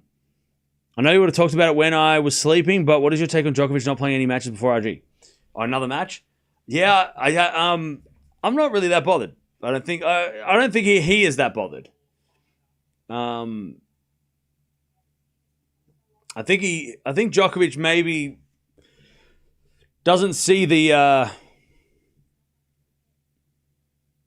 don't think Djokovic has got high expectations on himself going into Roland Garros, and I don't think he's that bothered if he doesn't do well. Because he hasn't had any preparation. You know? That's what it sounded like in the press conference. He was kind of just like, let's just go and see what happens. He was supposed to be coming back earlier, he said. He said that he wanted to come, like the plan was to come back, in Madrid maybe. But he just couldn't get back in time. They didn't, there were setbacks. And then he played Rome and obviously didn't expect to lose this early in Rome. But yeah, I think he's probably just calling, maybe saying, you know what, clay court season 2026, let's just cross that off, whatever. We'll see how we go. But, we're not going to expect big things and then put all the focus into Wimbledon, right? Which, let's be honest, if he's going to win a slam, it's more likely Wimbledon than Roland Garros. Even more if Alcaraz doesn't play Wimbledon, which could be a thing. I mean, I haven't seen Alcaraz practicing yet, so there is a chance that Alcaraz doesn't play Wimbledon, and that means Djokovic's chances go higher, right? So, yeah.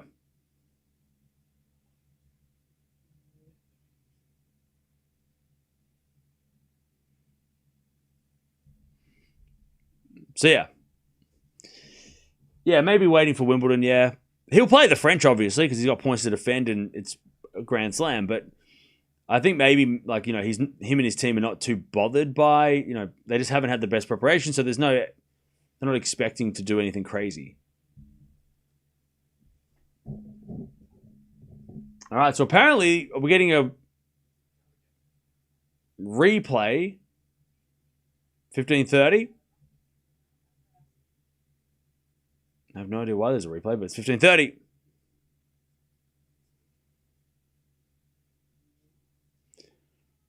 As we get a backhand-to-backhand rally.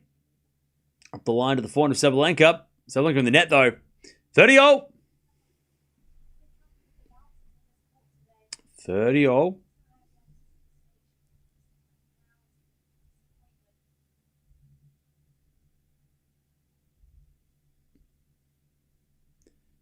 Say with the break final set.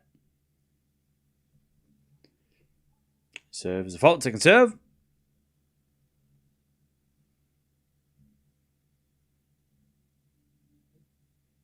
Second serve. Into the backhand now of Sabalenka. Forehand up the line to the backhand of Sabalenka. Cirstea forehand on the stretch. Goes in the net. 30-40. Sabalenka to get back on serve straight away. 30-40.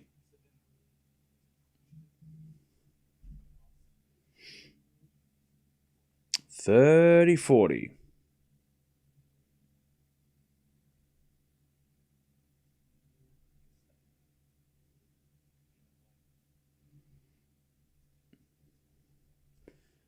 To get back on serve. Good serve out wide. Survives. Back to deuce.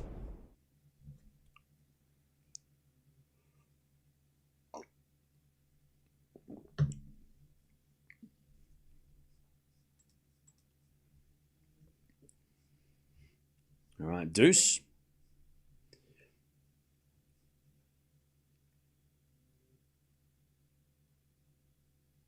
Serve to the backhand of Sabalenka. Backhand of Cirstea into the forehand of Sabalenka.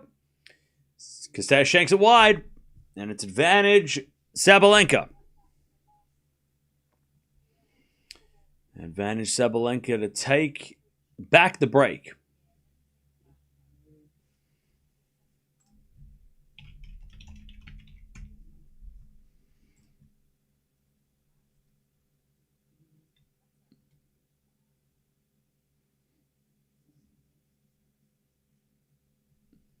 First serve the front, second serve.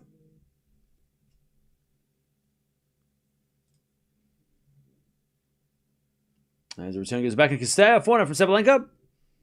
As Cirstea backhand with Sabalenka. As Sabalenka now with a forehand cross-court winner. There's the break back. Jeez, Sabalenka hits the ball so hard. When she really hits it, it's crazy.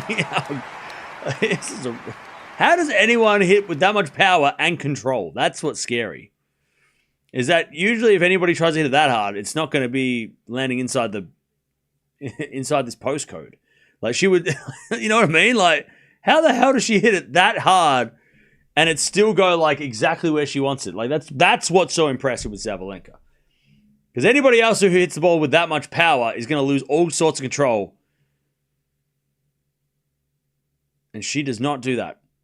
Crazy. Anyways, 1-0.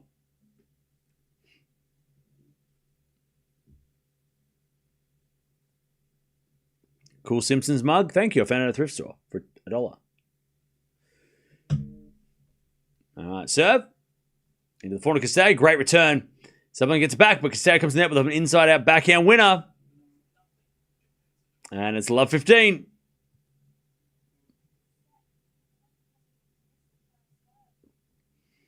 All right, love 15.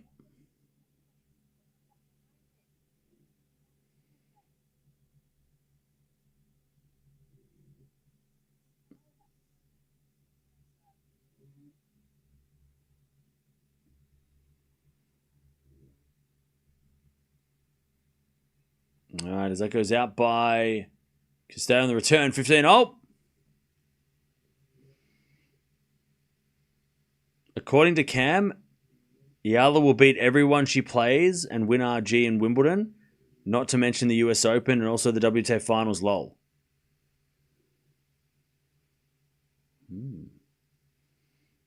Are you talking about me or are you talking about somebody else? As Cirstea comes out with a forehand, but hits it in the nets. 30-15. Sabalenka got a little lucky. It threw Cirstea off the tape, but 30-15. Sabalenka trying to take the lead.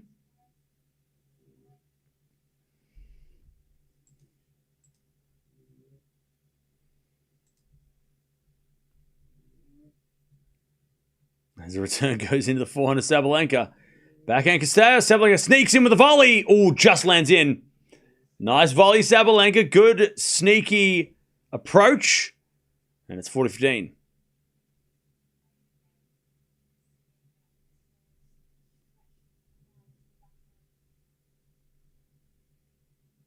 All right.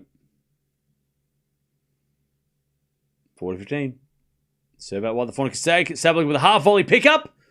Oh, and Cirstea in there with a backhand. Sabalenka takes the lead 2-1. All right. I love how you love thrift stores. You find the best stuff. The ones around me usually have junk. You just got to find, like, in ones that don't have what you, like, you just got to look really hard in those ones. I don't know why. I find the coolest stuff because I always go. That's why. The more you go, the more you find stuff. The more often you go. That's the trick. If you go once a month, you're probably not going to find much. But the more it's like the lottery, right? Or something. I don't know. The more entries, the better, the more chances to win. It's the same thing with thrifting. The more thrift stores you visit, the more often, the more likely you'll find something cool. That's why I go every day or every other day. Plus, there's always something in there because they're always putting out new stuff. So, what's the coolest thrift thing you've ever found at the thrift? Recently was my chair, my ribbon chair. That looks like a ribbon. I think I've shown it before. It was in this room for like a minute.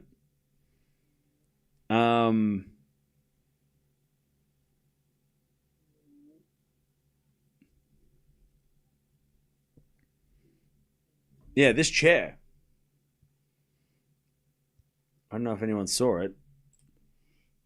I found this chair for $30 at a thrift store. So that was cool. That's probably the coolest thing I've found lately.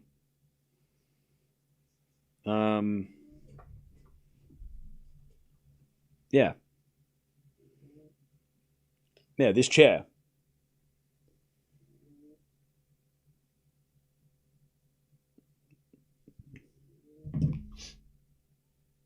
$30.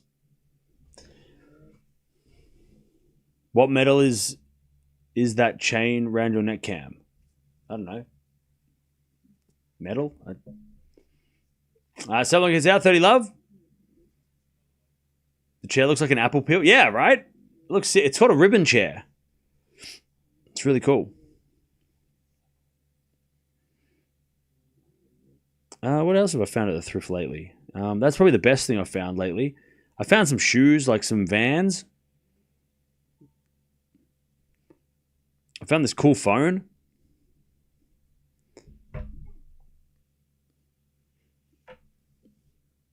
As well.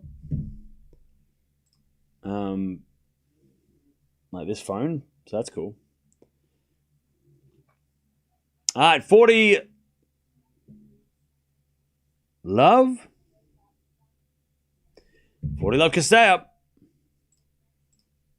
But yeah, I found some really cool stuff. But I go like all the time. And I've also gone a lot of times when I don't find anything. Because that happens too. When you go and you find nothing. You walk out empty-handed more times than not. But the more you go, the more you can find stuff.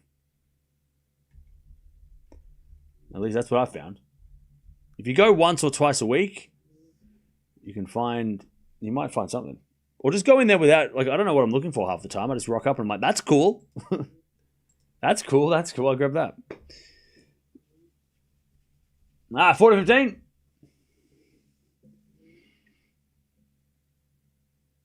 Be easy to fall off that chair. It's actually not. It's actually very comfy. It's very comfortable, and it's not very. It's like very like you sit in it, like and you don't fall off at all. As the backhand goes in from Cirstea, that is a great backhand winner. 2-all final set. Do you go to your local? I go to a lot of different ones.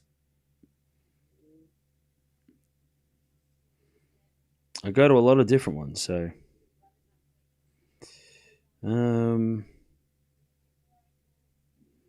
Just having a look here if I found it. I mean, I found like a cool stereo system as well. I can't think of what else I found lately. Pardon me.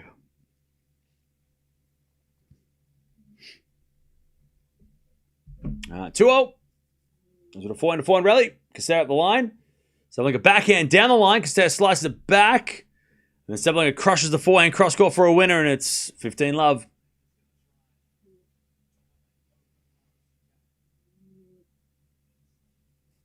All right. Did I see the Odyssey trailer? I haven't seen. Is there a new trailer? I haven't seen it.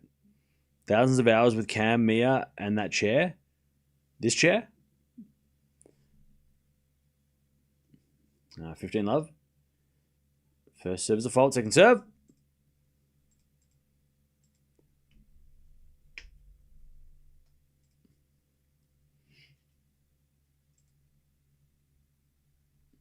Second serve. As with a backhand in the net by Sabalenka. 15-0.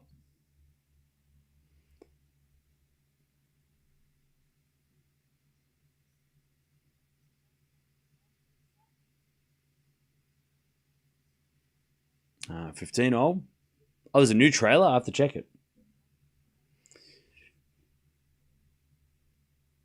15-0. As a return goes into the forehand of Sabalenka. And Cirstea can't get it back. Too powerful from Sabalenka. 30-15. Do I have Donnie Darko? I do. I do have Donnie Darko.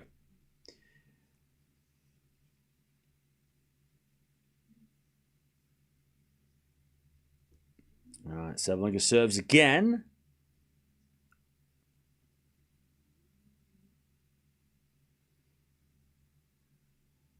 And we're going to fault second serve.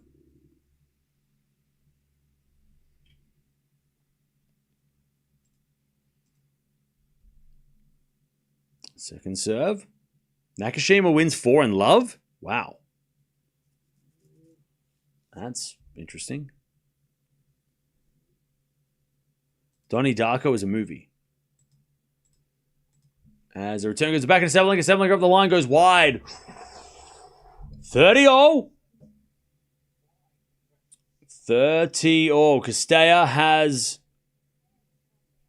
a chance here to get the break again in this final set.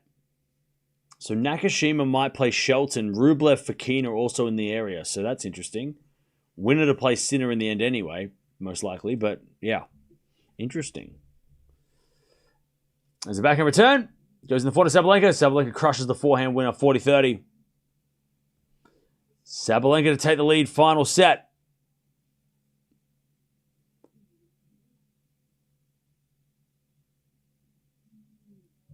All right, 40-30.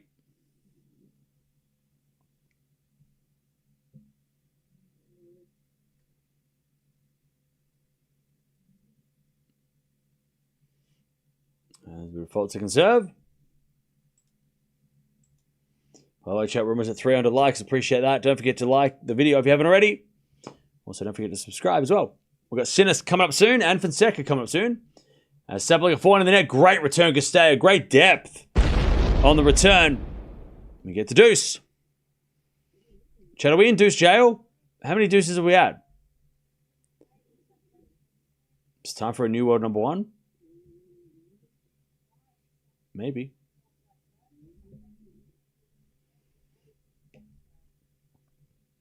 All right, served on the tee. The backhand of Cirstea, backhand of Sabalenka up the line of the forehand. Cirstea sliced into the forehand of Sabalenka. And then Cirstea goes up the line for a winner. And she's got a break point. Advantage Cirstea. Advantage Cirstea. To get out of deuce jail and get the break. Speaking of breaks, Penko has a break, 4-3 in the final set. All right. Sabalenka serves again. A fault. Second serve.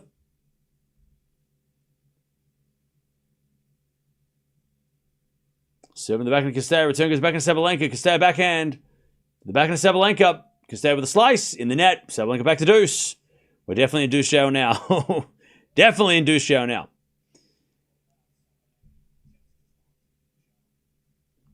Donnie Darko is a cult film with Jake Gyllenhaal. Yeah. It's a pretty crazy movie. I have to rewatch it. I haven't watched it for a while.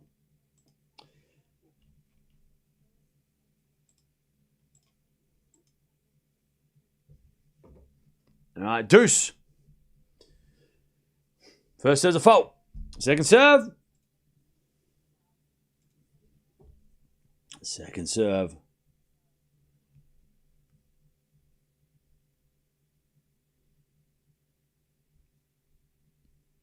The backhand of Cirstea, good return. Sabalenka backing on the stretch. Cirstea backing up the line. Sabalenka slice. In comes Cirstea. But Sabalenka gets it back. Cirstea with a volley winner. Great drop volley winner. Good hands. And it's advantage Cirstea to break again in this final set. Great rally again.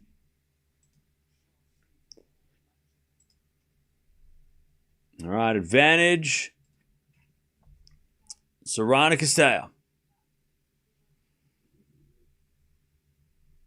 We're in deuce jail at the moment. We're all in deuce jail.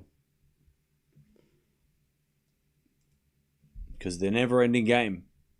Advantage Cirstea. Return goes in the back of the Sabalenka. Up the line to the forehand of Cirstea. Sabalenka forehand. Into the forehand of Cirstea. Sabalenka with the backhand on the stretch. Goes in. Cirstea slides it back. Sabalenka backhand up the line. Winner. Beautiful shot. All right, back to deuce. The never-ending game. Let me out. Let me out. Great backhand on the stretch. Just when you think you got Sabalenka in trouble, she smacks the backhand cross-court in the stretch. Cirstea had a decent slice, but Sabalenka, easy winner.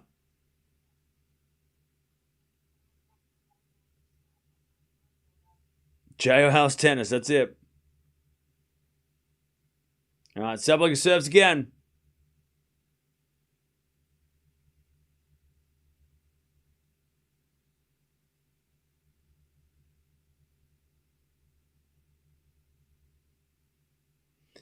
Serve is a fault. Second serve.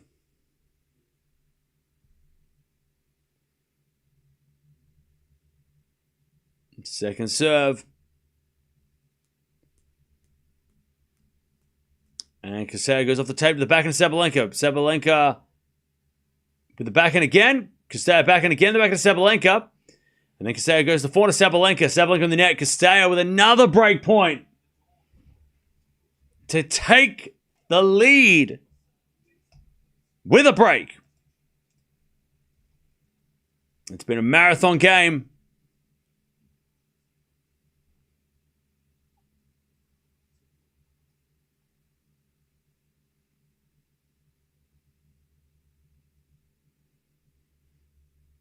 All right, advantage Cirstea to take this break.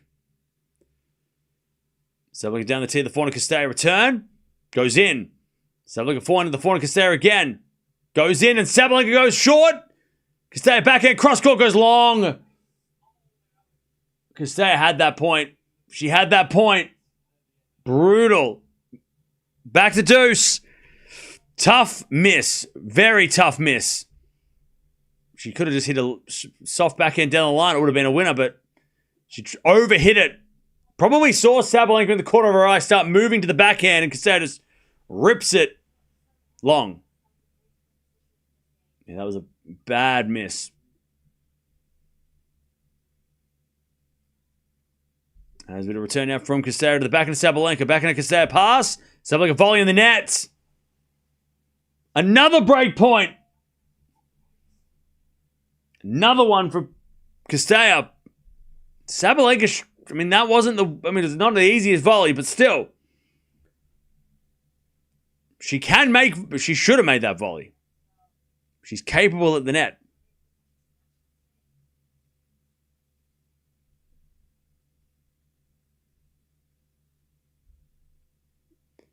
Serve. Into the backhand of Cirstea. Forehand from Sabalenka goes wide. There is the break. All right. Cirstea.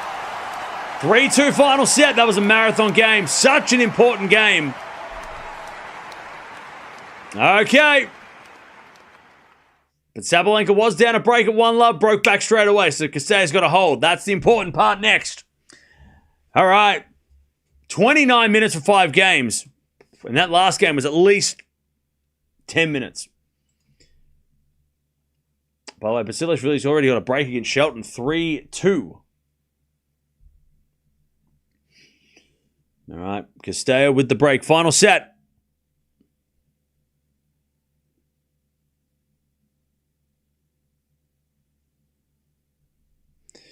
All right. Here we go.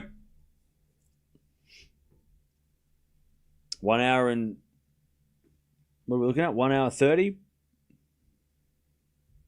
1 hour 40. Finally out of juice jail. Jeez, that was that was bloody crazy. FAA, Echeverry, Norrie, Mute out. A lot of upsets today already, folks. Yeah, FAA is the big one for sure. FAA is the big one for sure.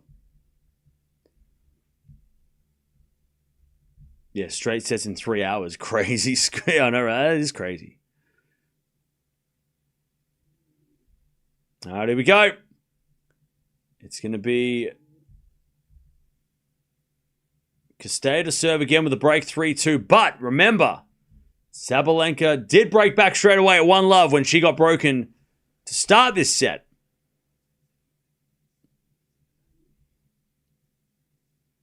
All right, Cirstea serves. Fault. Second serve. Would you say carnage now? I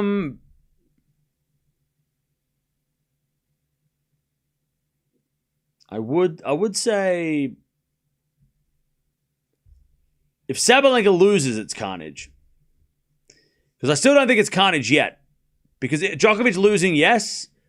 But I think if Sabalenka loses this, we've got to say it's carnage. Because we haven't had any major upsets. If Gauff had lost today, it would have been pretty big too. But we haven't had any major upsets besides Djokovic. Like, yeah, FA losing was a shock, but it's not in the same, like, it's not really a shocking upset. But paired with Djokovic and paired with Sabalenka would be like, that'd be crazy. Paolini as well. But Paolini losing to Mertens, the way that Paolini's been playing this year, is not the biggest shock. As Cirstea had to win a 30-love. All right, 30-love.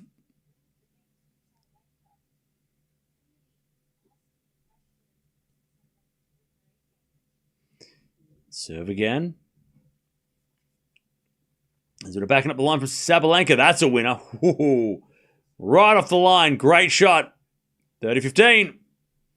Beautiful shot from Sabalenka.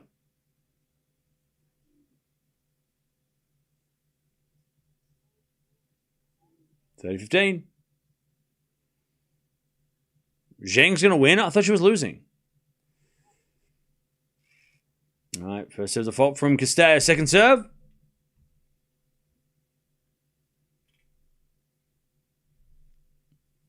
Second serve. As the return goes out by Sabalenka, 40-15.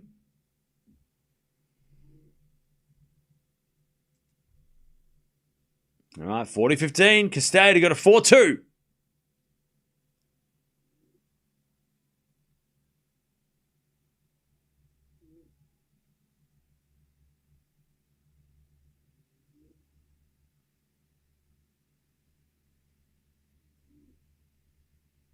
All right, first serve to fault, second serve. Serve in the back of Sabalenka. Return goes out. And Cirstea holds 4-2. Final set. Consolidated to break this time. All right. Now Sabalenka will serve again. By the way, a lot of people coming into the stadium now. Still not packed though, but it's, I'll say about maybe half full. 50%.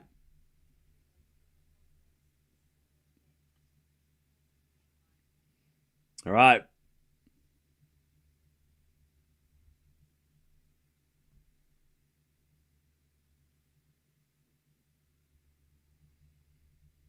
As the return goes out by Cirstea, 15-love.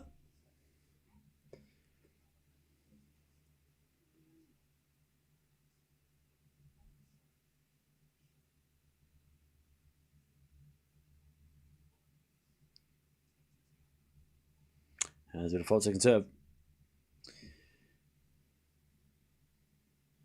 By the way, Sinner's coming up in an hour, so that's great. We're filled in the time really well. Serve. Into the back of Cirstea. Back into Sabalenka. Ooh, wrong footing Cirstea. Great backhand winner. 30-love. 30-love.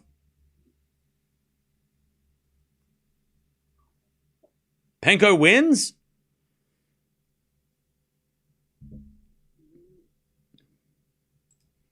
Who's she got in the draw? What's going on with Penko? Where's she at? She is... Ooh, Bencic versus Kalinskaya. Winner plays Ostapenko. Ooh. All right, 30-love. As that goes in the net by Sabalenka, 30-15.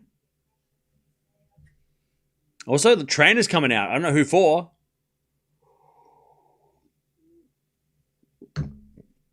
I don't know who's getting the trainer. You would think it would be Sabalenka, but I'm not sure.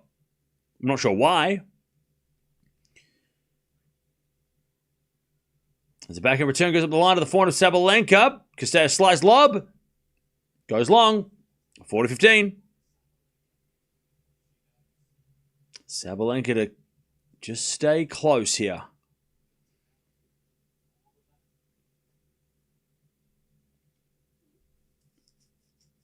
(40-15).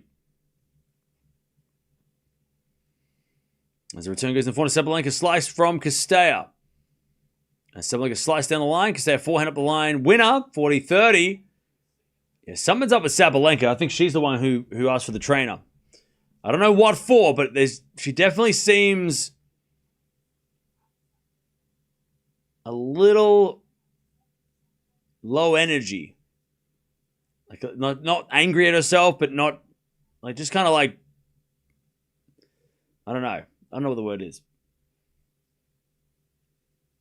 But we'll see when the trainer runs out after this game. 40-30.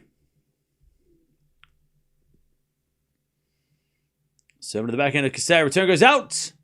And Sabalenka holds. 4-3 Cirstea with the break. All right, trainers out for Sabalenka. And Sabalenka's pointing at her hip. She's saying on her backhand side, she's got something going on with her hip.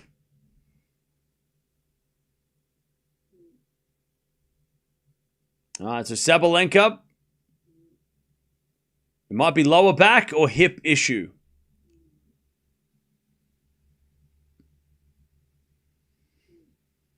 Caboli up a double mini break in the first tie break. Nice. Shelton's down a double break. All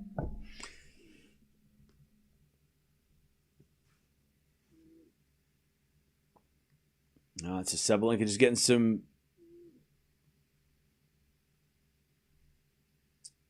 an assessment.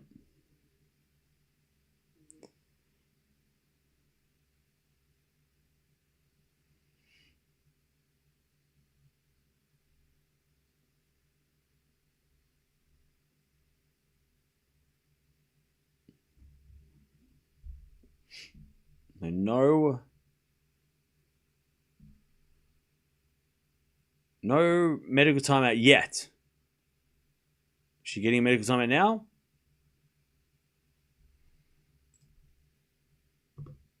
All right, so Sabalenka just getting some treatment. First, she's getting...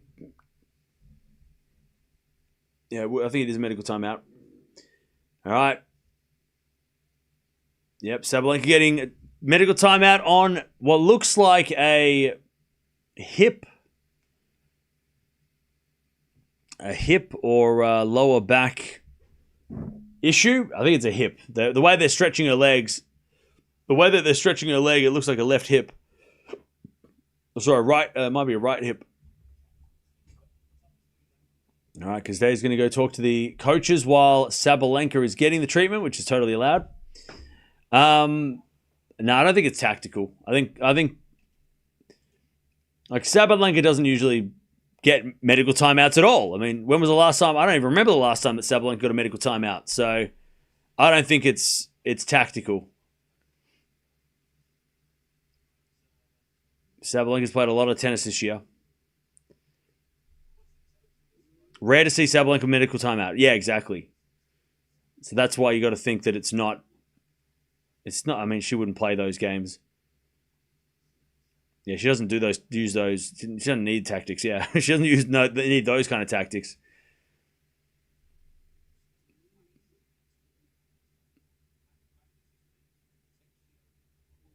All right. So Sabalenka just getting some treatment on her hip or leg.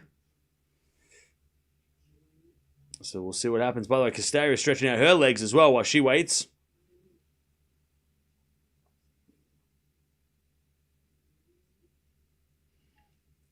All right, trainers just working on Sabalenka's back as well, just to make sure it's nothing else.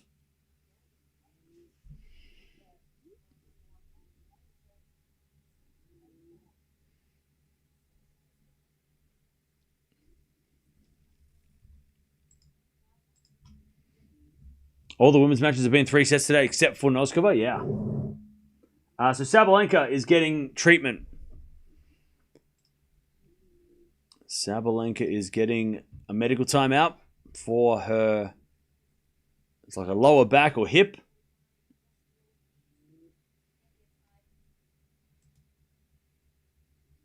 Caboli just won the first set.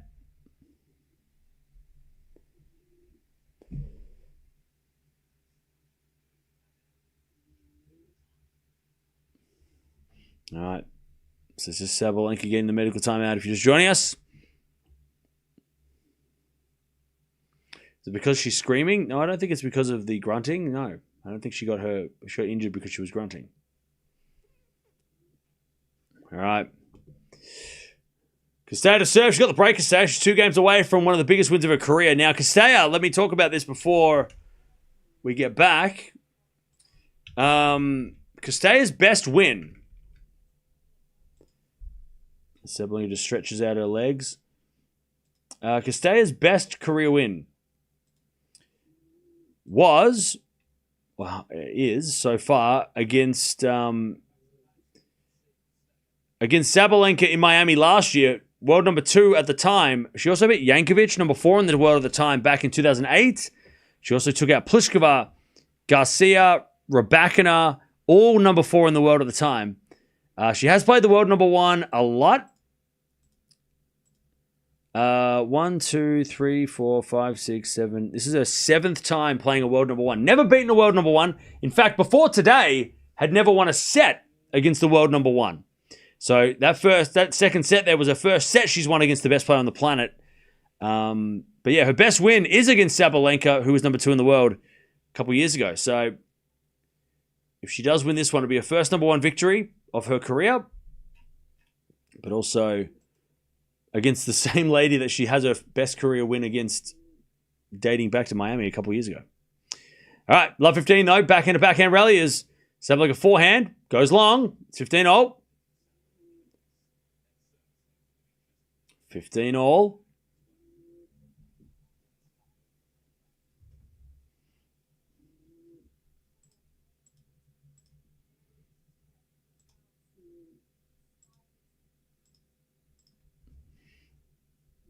All right, 15-all. Nice bit of fault second serve.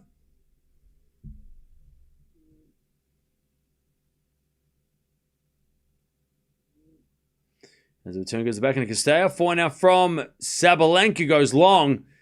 And Sabalenka's making a lot of errors now. 30-15.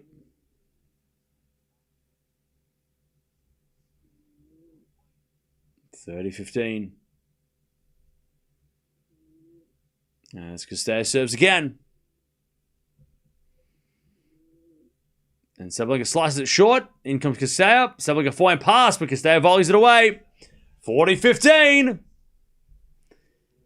Cirstea to make Sabalenka serve to stay in this match. Great play by Cirstea.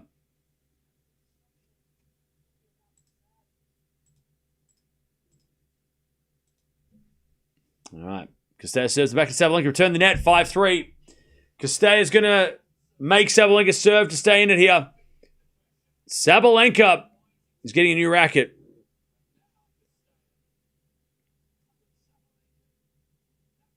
All right. Here we go. Sabalenka serving to stay in the match. Sorana not phased. Not in that game. If Sabalenka holds here, though, Cirstea serve for the match for her best win ever. We don't know how many more cracks at number 1, the world number 1 she's going to get, right? So this might be... So if Sabalenka holds here, it's going to be so much pressure on Cirstea to win against the world number 1 for the first time ever. Like I said, man, at the end of the year, she retires. So she may never get a chance to play the world number 1 again. There's no guarantee she plays Sabalenka again. Or, Raducanu or whoever is number 1 later in the year. If that changes. Sabalenka gets it out. Love 15. Does feel like she should...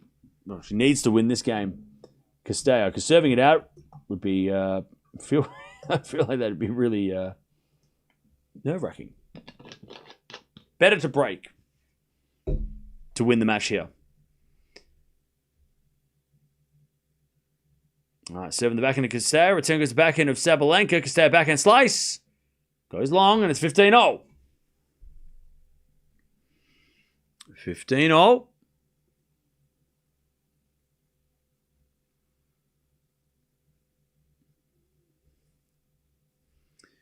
Sabalenka serves again.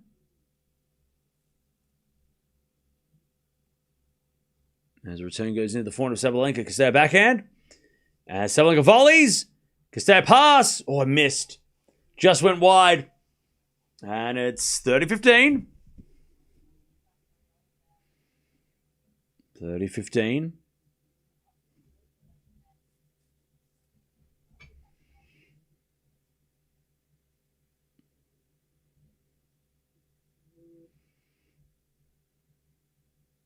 All right. Great serve, Sabalenka. 40-15. 40-15. To make Cirstea serve for the biggest win of her career by ranking. Good serve, Sabalenka. Return goes up. And Sabalenka comes in with a backhand winner. All right. Sabalenka does her job now. Cirstea, can she win this match? And she's got to sit down and think about it for 90 seconds before they come out and play. All right.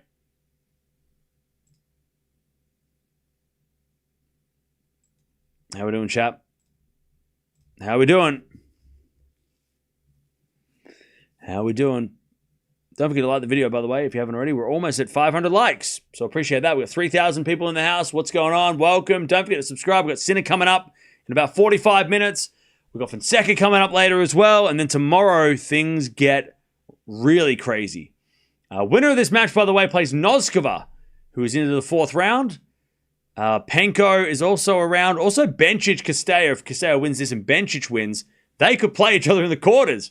And Bencic is literally there watching Cirstea because they're friends. So that would be interesting to see them face off. I'll tell you, though, if Sabalenka does go down now, Gauff and Andreeva definitely get the benefit of not having to play Sabalenka. They're going to play each other first. But with Sabalenka out the way, both of those ladies will probably become dual favorites to make the final. Maybe Andreeva, based on recent form, a little bit over Gauff, but it will be interesting. If Sabalenka does go down here, but Cirstea's got to win this match off her serve. Also, chat, we are so close to 296k. All right, return goes into the forehand of Cirstea. Back in it for Sabalenka lob. Cirstea comes in. Puts it away. 15 love. That's the first point. 3 to go. 15 love.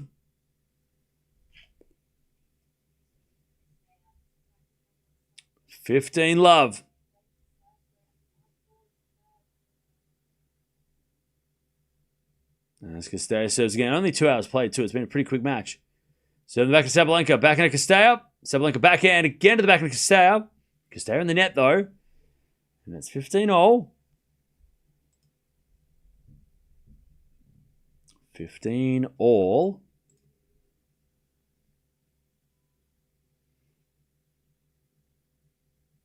Serve again.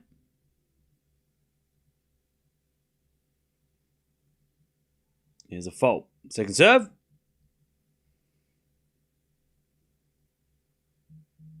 Second serve. As the return goes in the forehand of Cirstea, up the line into the backhand of Sabalenka. Cirstea, forehand cross court. Sabalenka slices it back. As Cirstea goes up the line to the backhand of Sabalenka. Backhand of Cirstea. Again to the backhand of Sabalenka into the forehand of Cirstea. Cirstea in the net. 15-30. Nerves for Cirstea. 15-30.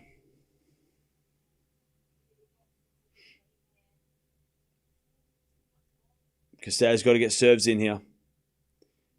She played a good rally, Cirstea. Sabalenka's defense was just too good to get her back into it with that slice forehand. All right, 15-30. Good first serve. Sabalenka return off the tape into the back of Cirstea. Back into Sabalenka on the stretch in the net. 30-all. And a big shot from Cirstea that time. 30-all. 2 points away. In her final season, to get the biggest win of her career in her final season.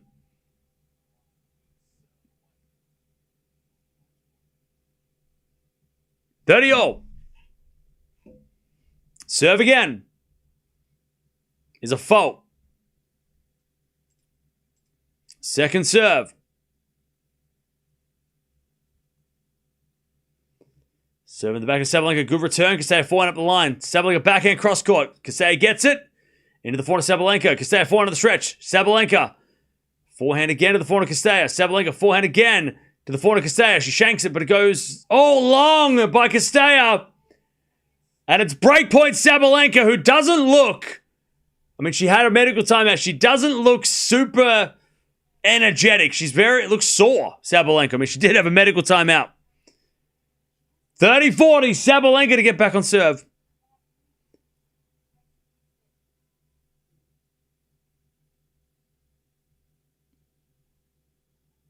As with a fault, second serve.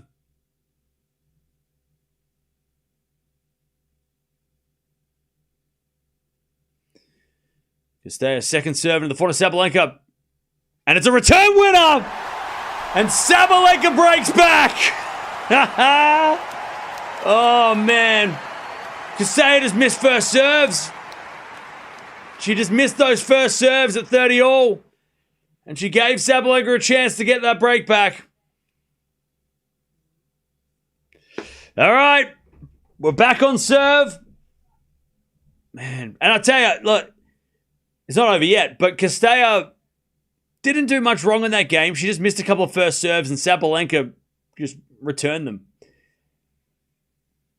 It's not like Cirstea double faulted. It's not like she, made some terrible decisions in the rallies, going for crazy shots. She literally did. Well, she just missed first serves, and Sabalenka returned big. Like, not much Cirstea could do there. She played okay. That wasn't a bad service game. Great return there from Cirstea. Love 15. World number one for a reason, yeah. That return at break point, that was it.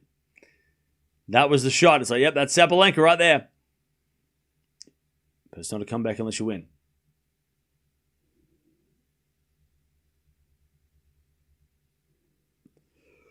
Love 15, second serve. Cirstea returning the net, 15-all.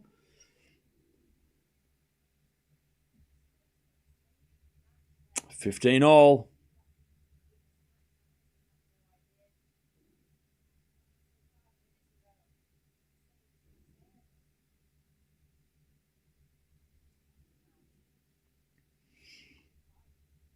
Sabalenka serves. A fault.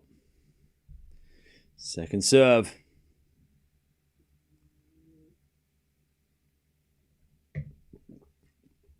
Second serve, Sabalenka. Into the forehand of Cirstea. Return goes long, 30-15. Man, Cirstea is going to be mad. Like I said, hasn't done anything wrong. Like, she didn't do anything wrong in that game. She just missed two first serves at 30-all.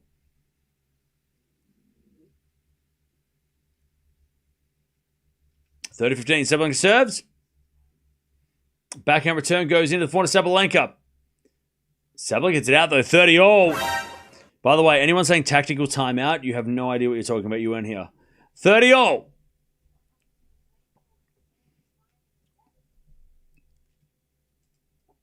$30-all. Chance for Cirstea to break again. Get another chance to serve it out. 30-all. First serve's a fault. Second serve. By the way, chat, we're almost at 500 likes. Appreciate that. Don't forget to sub. If you haven't already, don't forget to subscribe. If I say subscribe, I think the button does it go colorful? Cirstea with a great return. And Sabalenka is in trouble. 30-40. 30-40. To get the break and a second chance at trying to get the biggest win of her career in her final season. Sabalenka serves. A fault. Second serve.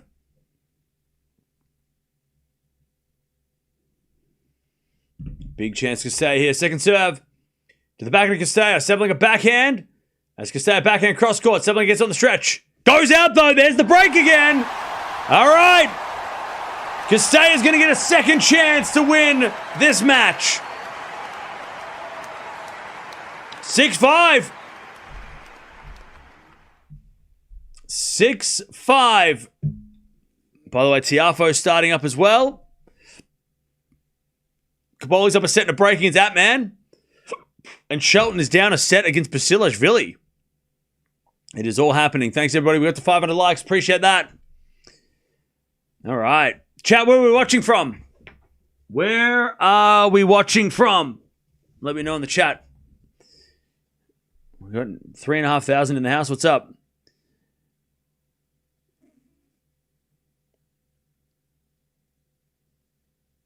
Crazy ending, yeah.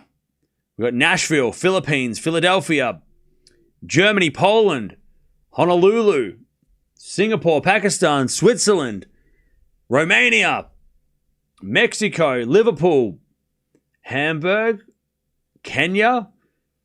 We've got Canada. We've got Indiana, Florida. We've got South Africa, California, Michigan, Vienna, Trinidad and Tobago, Vegas, Nebraska, Namibia, Thailand, Luxembourg, Australia, Scotland, Argentina, Uganda, Minnesota. We've got Puerto Rico, Georgia, Indonesia, Ethiopia, Lebanon, Portugal, Cincinnati.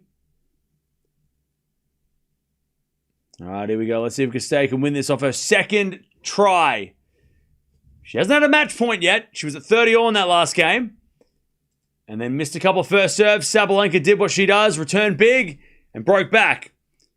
Let's see if Cirstea can get it done on the second chance. Can she close it out now?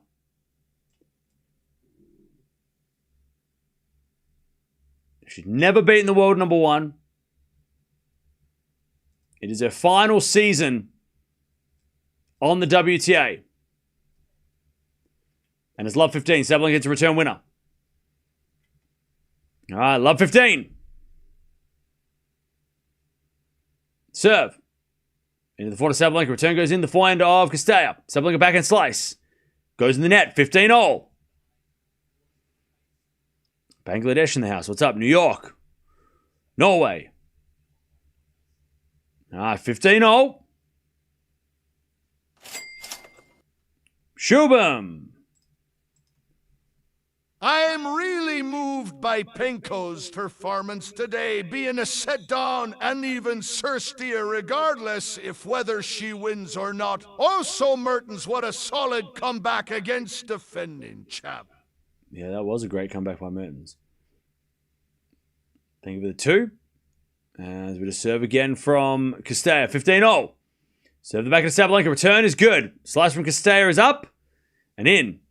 And then Sabalenka forehand inside out. That's a good shot. Up goes a lob though. Sabalenka lets it bounce. And then hits a forehand winner. 15-30. Again, first serves from Cirstea. That's what she's missing. She needs those first serves. Sabalenka is attacking it and it's working. Needs the first serve. Maybe not to win, not an ace unreturnable, just a first serve to then set her up to hit another good shot. To put Sabalenka on the defense for once. Backhand return Sabalenka. That's a good first serve. Backhand to backhand now, but Sabalenka hits it out. There you go. 30-all. This is where she faltered in the last game. She missed two first serves. Sabalenka attacked. And she got broken. Has to serve well here. First serve required. Now, Sabalenka can hit a return winner off a first serve, but still, you got to get that first serve.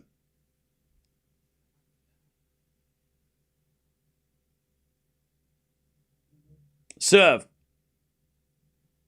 Into the back of the Sabalenka, return the net. Match point. Match point for Sorana Cirstea to get the best win of her career. To knock out the world number one, and that sends the French Open into chaos. Who's the favorite now? Andreeva? I don't know. Raducanu? I don't know. Who is it? Match point, Cirstea. She serves. Out wide, the back of the Sabalenka. Return goes out. Cirstea wins. Her final season. Her greatest victory. She beats Sabalenka in 3. And Sabalenka is going to go to Roland Garros with no clay titles and a couple of bad losses, really, for her. Baptiste and Cirstea taking out Sabalenka. She doesn't have much form, and she's got to defend the final. I'll tell you, it's opened the door for Raducanu. Raducanu at number 1 could be coming sooner than we thought. She obviously has to win this tournament, or at least do well here, and then go on to do the next one. But anyways, Sabalenka, hopefully whatever she was dealing with her hip and stuff, hopefully that's okay.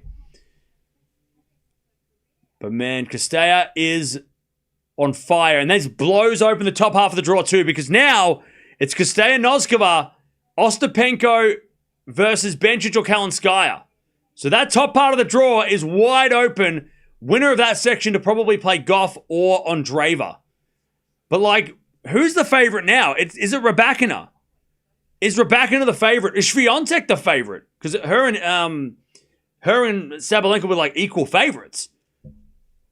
Like that, I mean, I don't know. Maybe Sabalenka is still a favorite. I don't know. But yeah, huge win for Cirstea, but also a huge loss for Sabalenka. All right, now it's carnage. GG's. Man.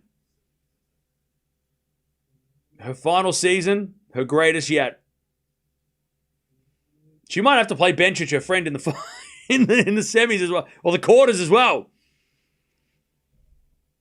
All right. This is why women's tennis is more exciting than the men's tennis because of the depth. Oh, yeah. Yep. First number 1 victory ever.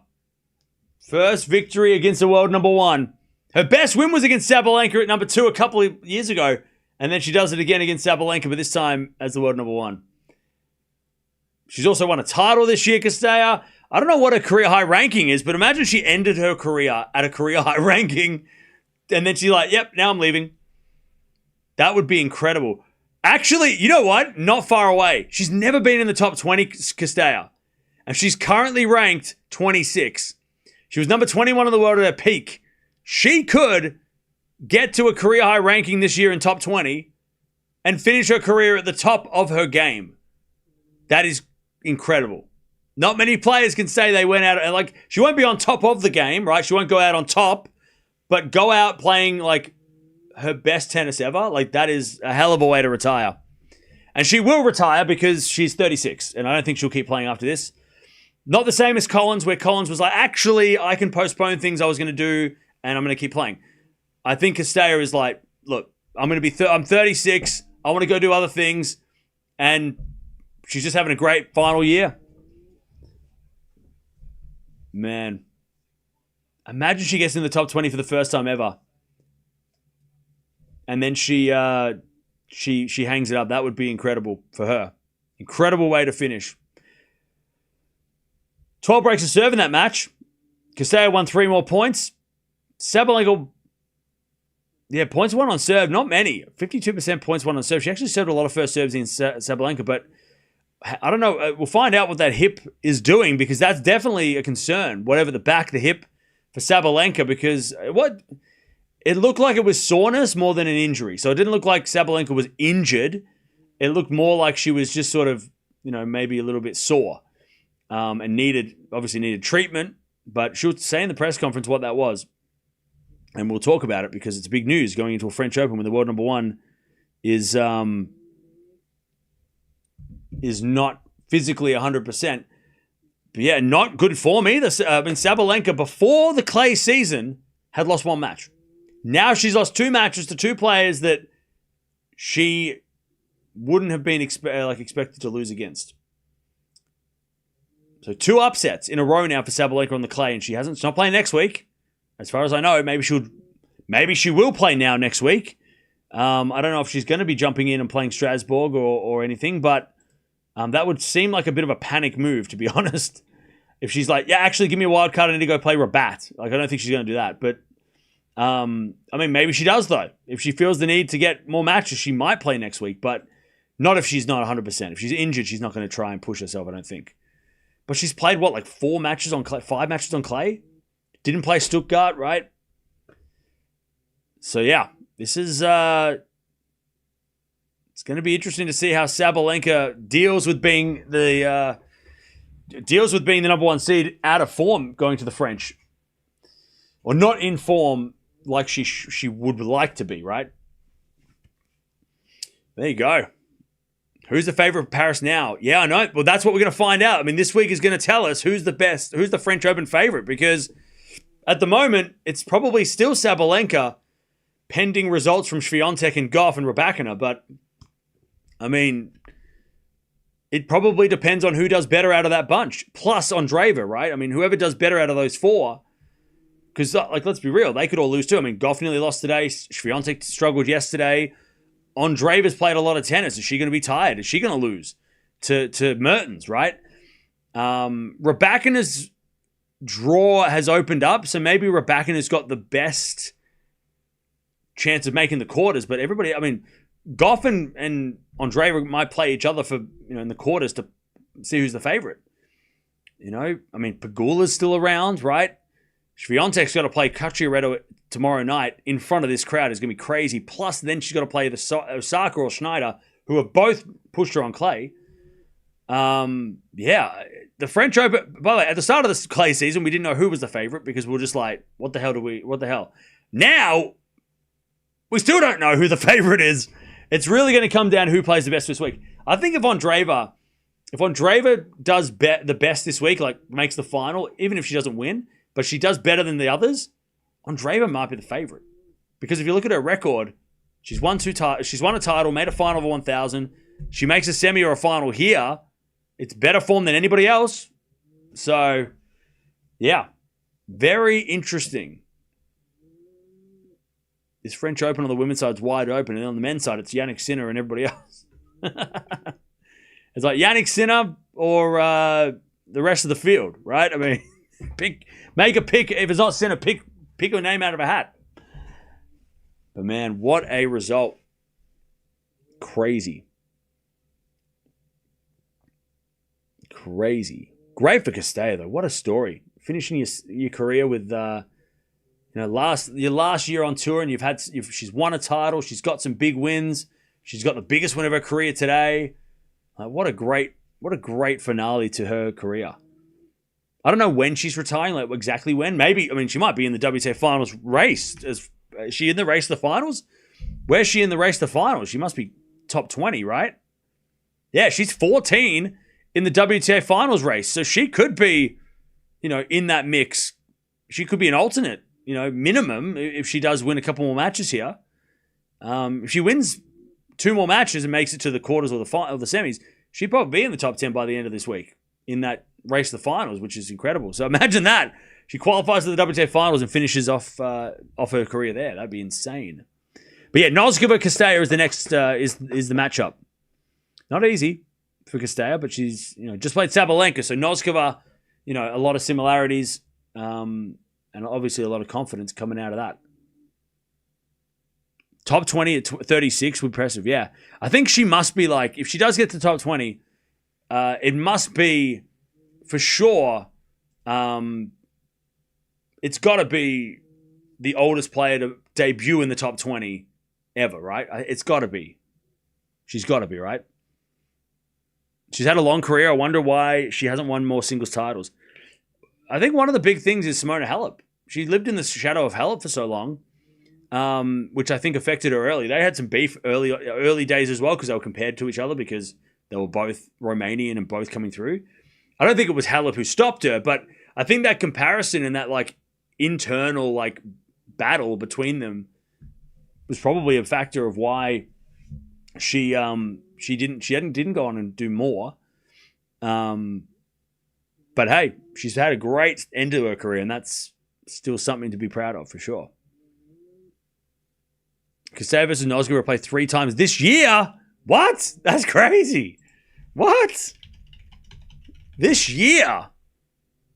They played in Miami and it was 3 sets to Cirstea. Holy cow. Yeah, so hang on, that's Gauff. Where's Cirstea? Hang on. So let me check.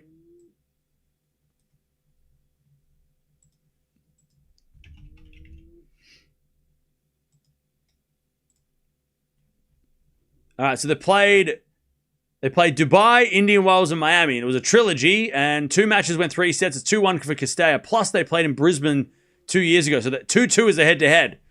Well, that is a banger. First match on clay. Interesting. That's going to be crazy.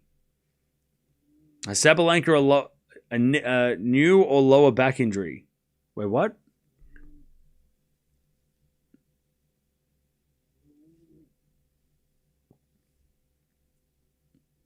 Just joining what just happened? Cirstea beat Sabalenka. Biggest win of her career.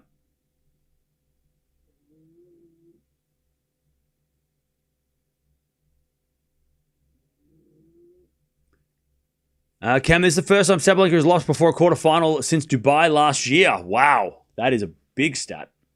Maybe Cirstea should not retire yet. Nah, she will. I don't think... I don't think... If she was like... this is different to the Collins situation, I think. Wild camper, good for her. Oh, yeah, great.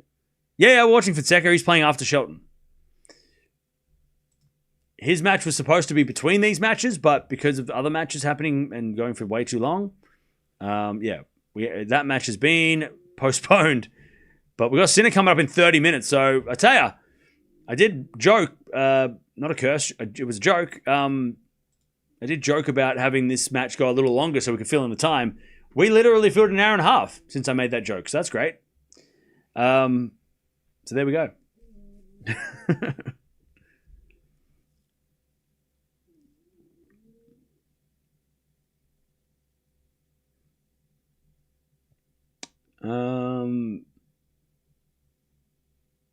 She said in a post-match interview that she'd think about prolonging her career. Nah, don't do that. No. It's so much cooler if she finishes this year with the best tennis of her life and she hangs it up and she walks away. That would be so cool. Don't keep playing. Play doubles, but nah. It'd be so cool for her to just be yeah, I finished my career playing the best I've ever played. That would be so cool for her. Don't keep playing because then it will just ruin it. If she goes on next year and she starts losing, then it's be oh. If she wasn't, I think being 36, she could keep playing. Venus is 45. But yeah, I don't know. I think it's so much cooler for her to walk away after having the best season ever and be yep, I'm done. That is so cold. I love it.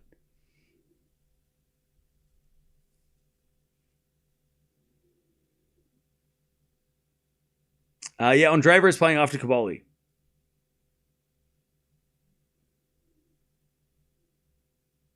Oh, yeah, by the way, let's talk about Sabalenka and Raducanu for a second, and then we'll get to the Sinner match. So now with Sabalenka losing, she only lost 150 points, so nothing drastic, but if, get this, if Raducanu wins Rome, she will be 500 points behind Sabalenka. And remember, Sabalenka has to defend the French Open final. Remember that. So Sabalenka has to defend Roland Garros final. Raducanu has nothing to lose at Roland Garros. Remember, Raducanu last year at the French Open, I think she made the 3rd round, right? She made the 4th round and lost to Swiatek. So, yeah, she hasn't got many points to defend. So if Sabalenka doesn't, if Raducanu wins this, even if Raducanu makes the final here, I think that might be enough. Maybe not even make the final. Maybe even at this point, when we get to next week, Raducanu will be live in the rankings, number 1 going into Roland Garros. Pre-Roland Garros. No, during the first week of Roland Garros. So it won't be official, right? Because next week the rankings are official, but the week after the points come off Roland Garros, which means Rybakina will overtake Sabalenka in the live rankings because Sabalenka drops those points, right? I don't think we're there yet, though, because Rybakina is still 1,400 points behind. So she needs to get probably to the final for that to be the case. And then when we go into the French, it'll be who does better. Possibly. The final might be enough for that to be the situation. But again, I mean, it's real now. Now with Sabalenka losing this, and also if Rybakina can get to the, have a run, it's going to be really, the world number one ranking will be on the line at Roland Garros, which would be crazy.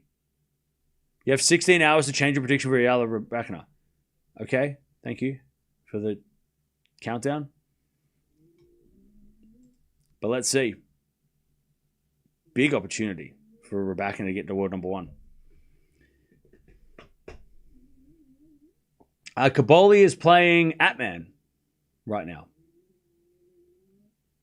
Shelton's up 4-3 in the second against Basilashvili. Rybakina needs to defend Strasbourg 500. Oh, thank you, Hadar. I didn't know that. Okay, that changes a little bit. I didn't realize she had Strasbourg. I thought that was... I can't recall her playing that. Why didn't we watch her play that last year? Okay, so that changes things a little bit. Thank you for the update. So that means she's a bit further away than what I just said. Minus 500. So that means that Rybakina really does need to win this tournament because she's not going to play next week in Strasbourg. That's for sure. So if she wins this tournament, she'll be 500 points away. If she loses that 500, she'll be 1,000 away. So Sabalenka might be like a couple hundred points in front, maybe. Or they might actually be level. Close to level. Because Rybakina is going to lose points, right? No, Sabalenka is still going to have a lead. So Sabalenka loses 1,300 points. If Rybakina wins this tournament, so she'll get an extra 900 points than she has now. So what's that? Oh, no, actually, Rybakina might be in front still. Yeah, if Rybakina wins this tournament, because Sabalenka's going to lose 1,300, so she'll drop down to 8,660. Rybakina wins this tournament, she'll still drop points from next week, but she'll be down to 8,930. So Rybakina, by making the final, she is still behind, but by winning, she's ahead. Going into Roland Garros, so that's interesting. Only by a couple hundred points, though, either way. So if she makes the final, she's down a couple hundred. If she wins, she's up a couple hundred.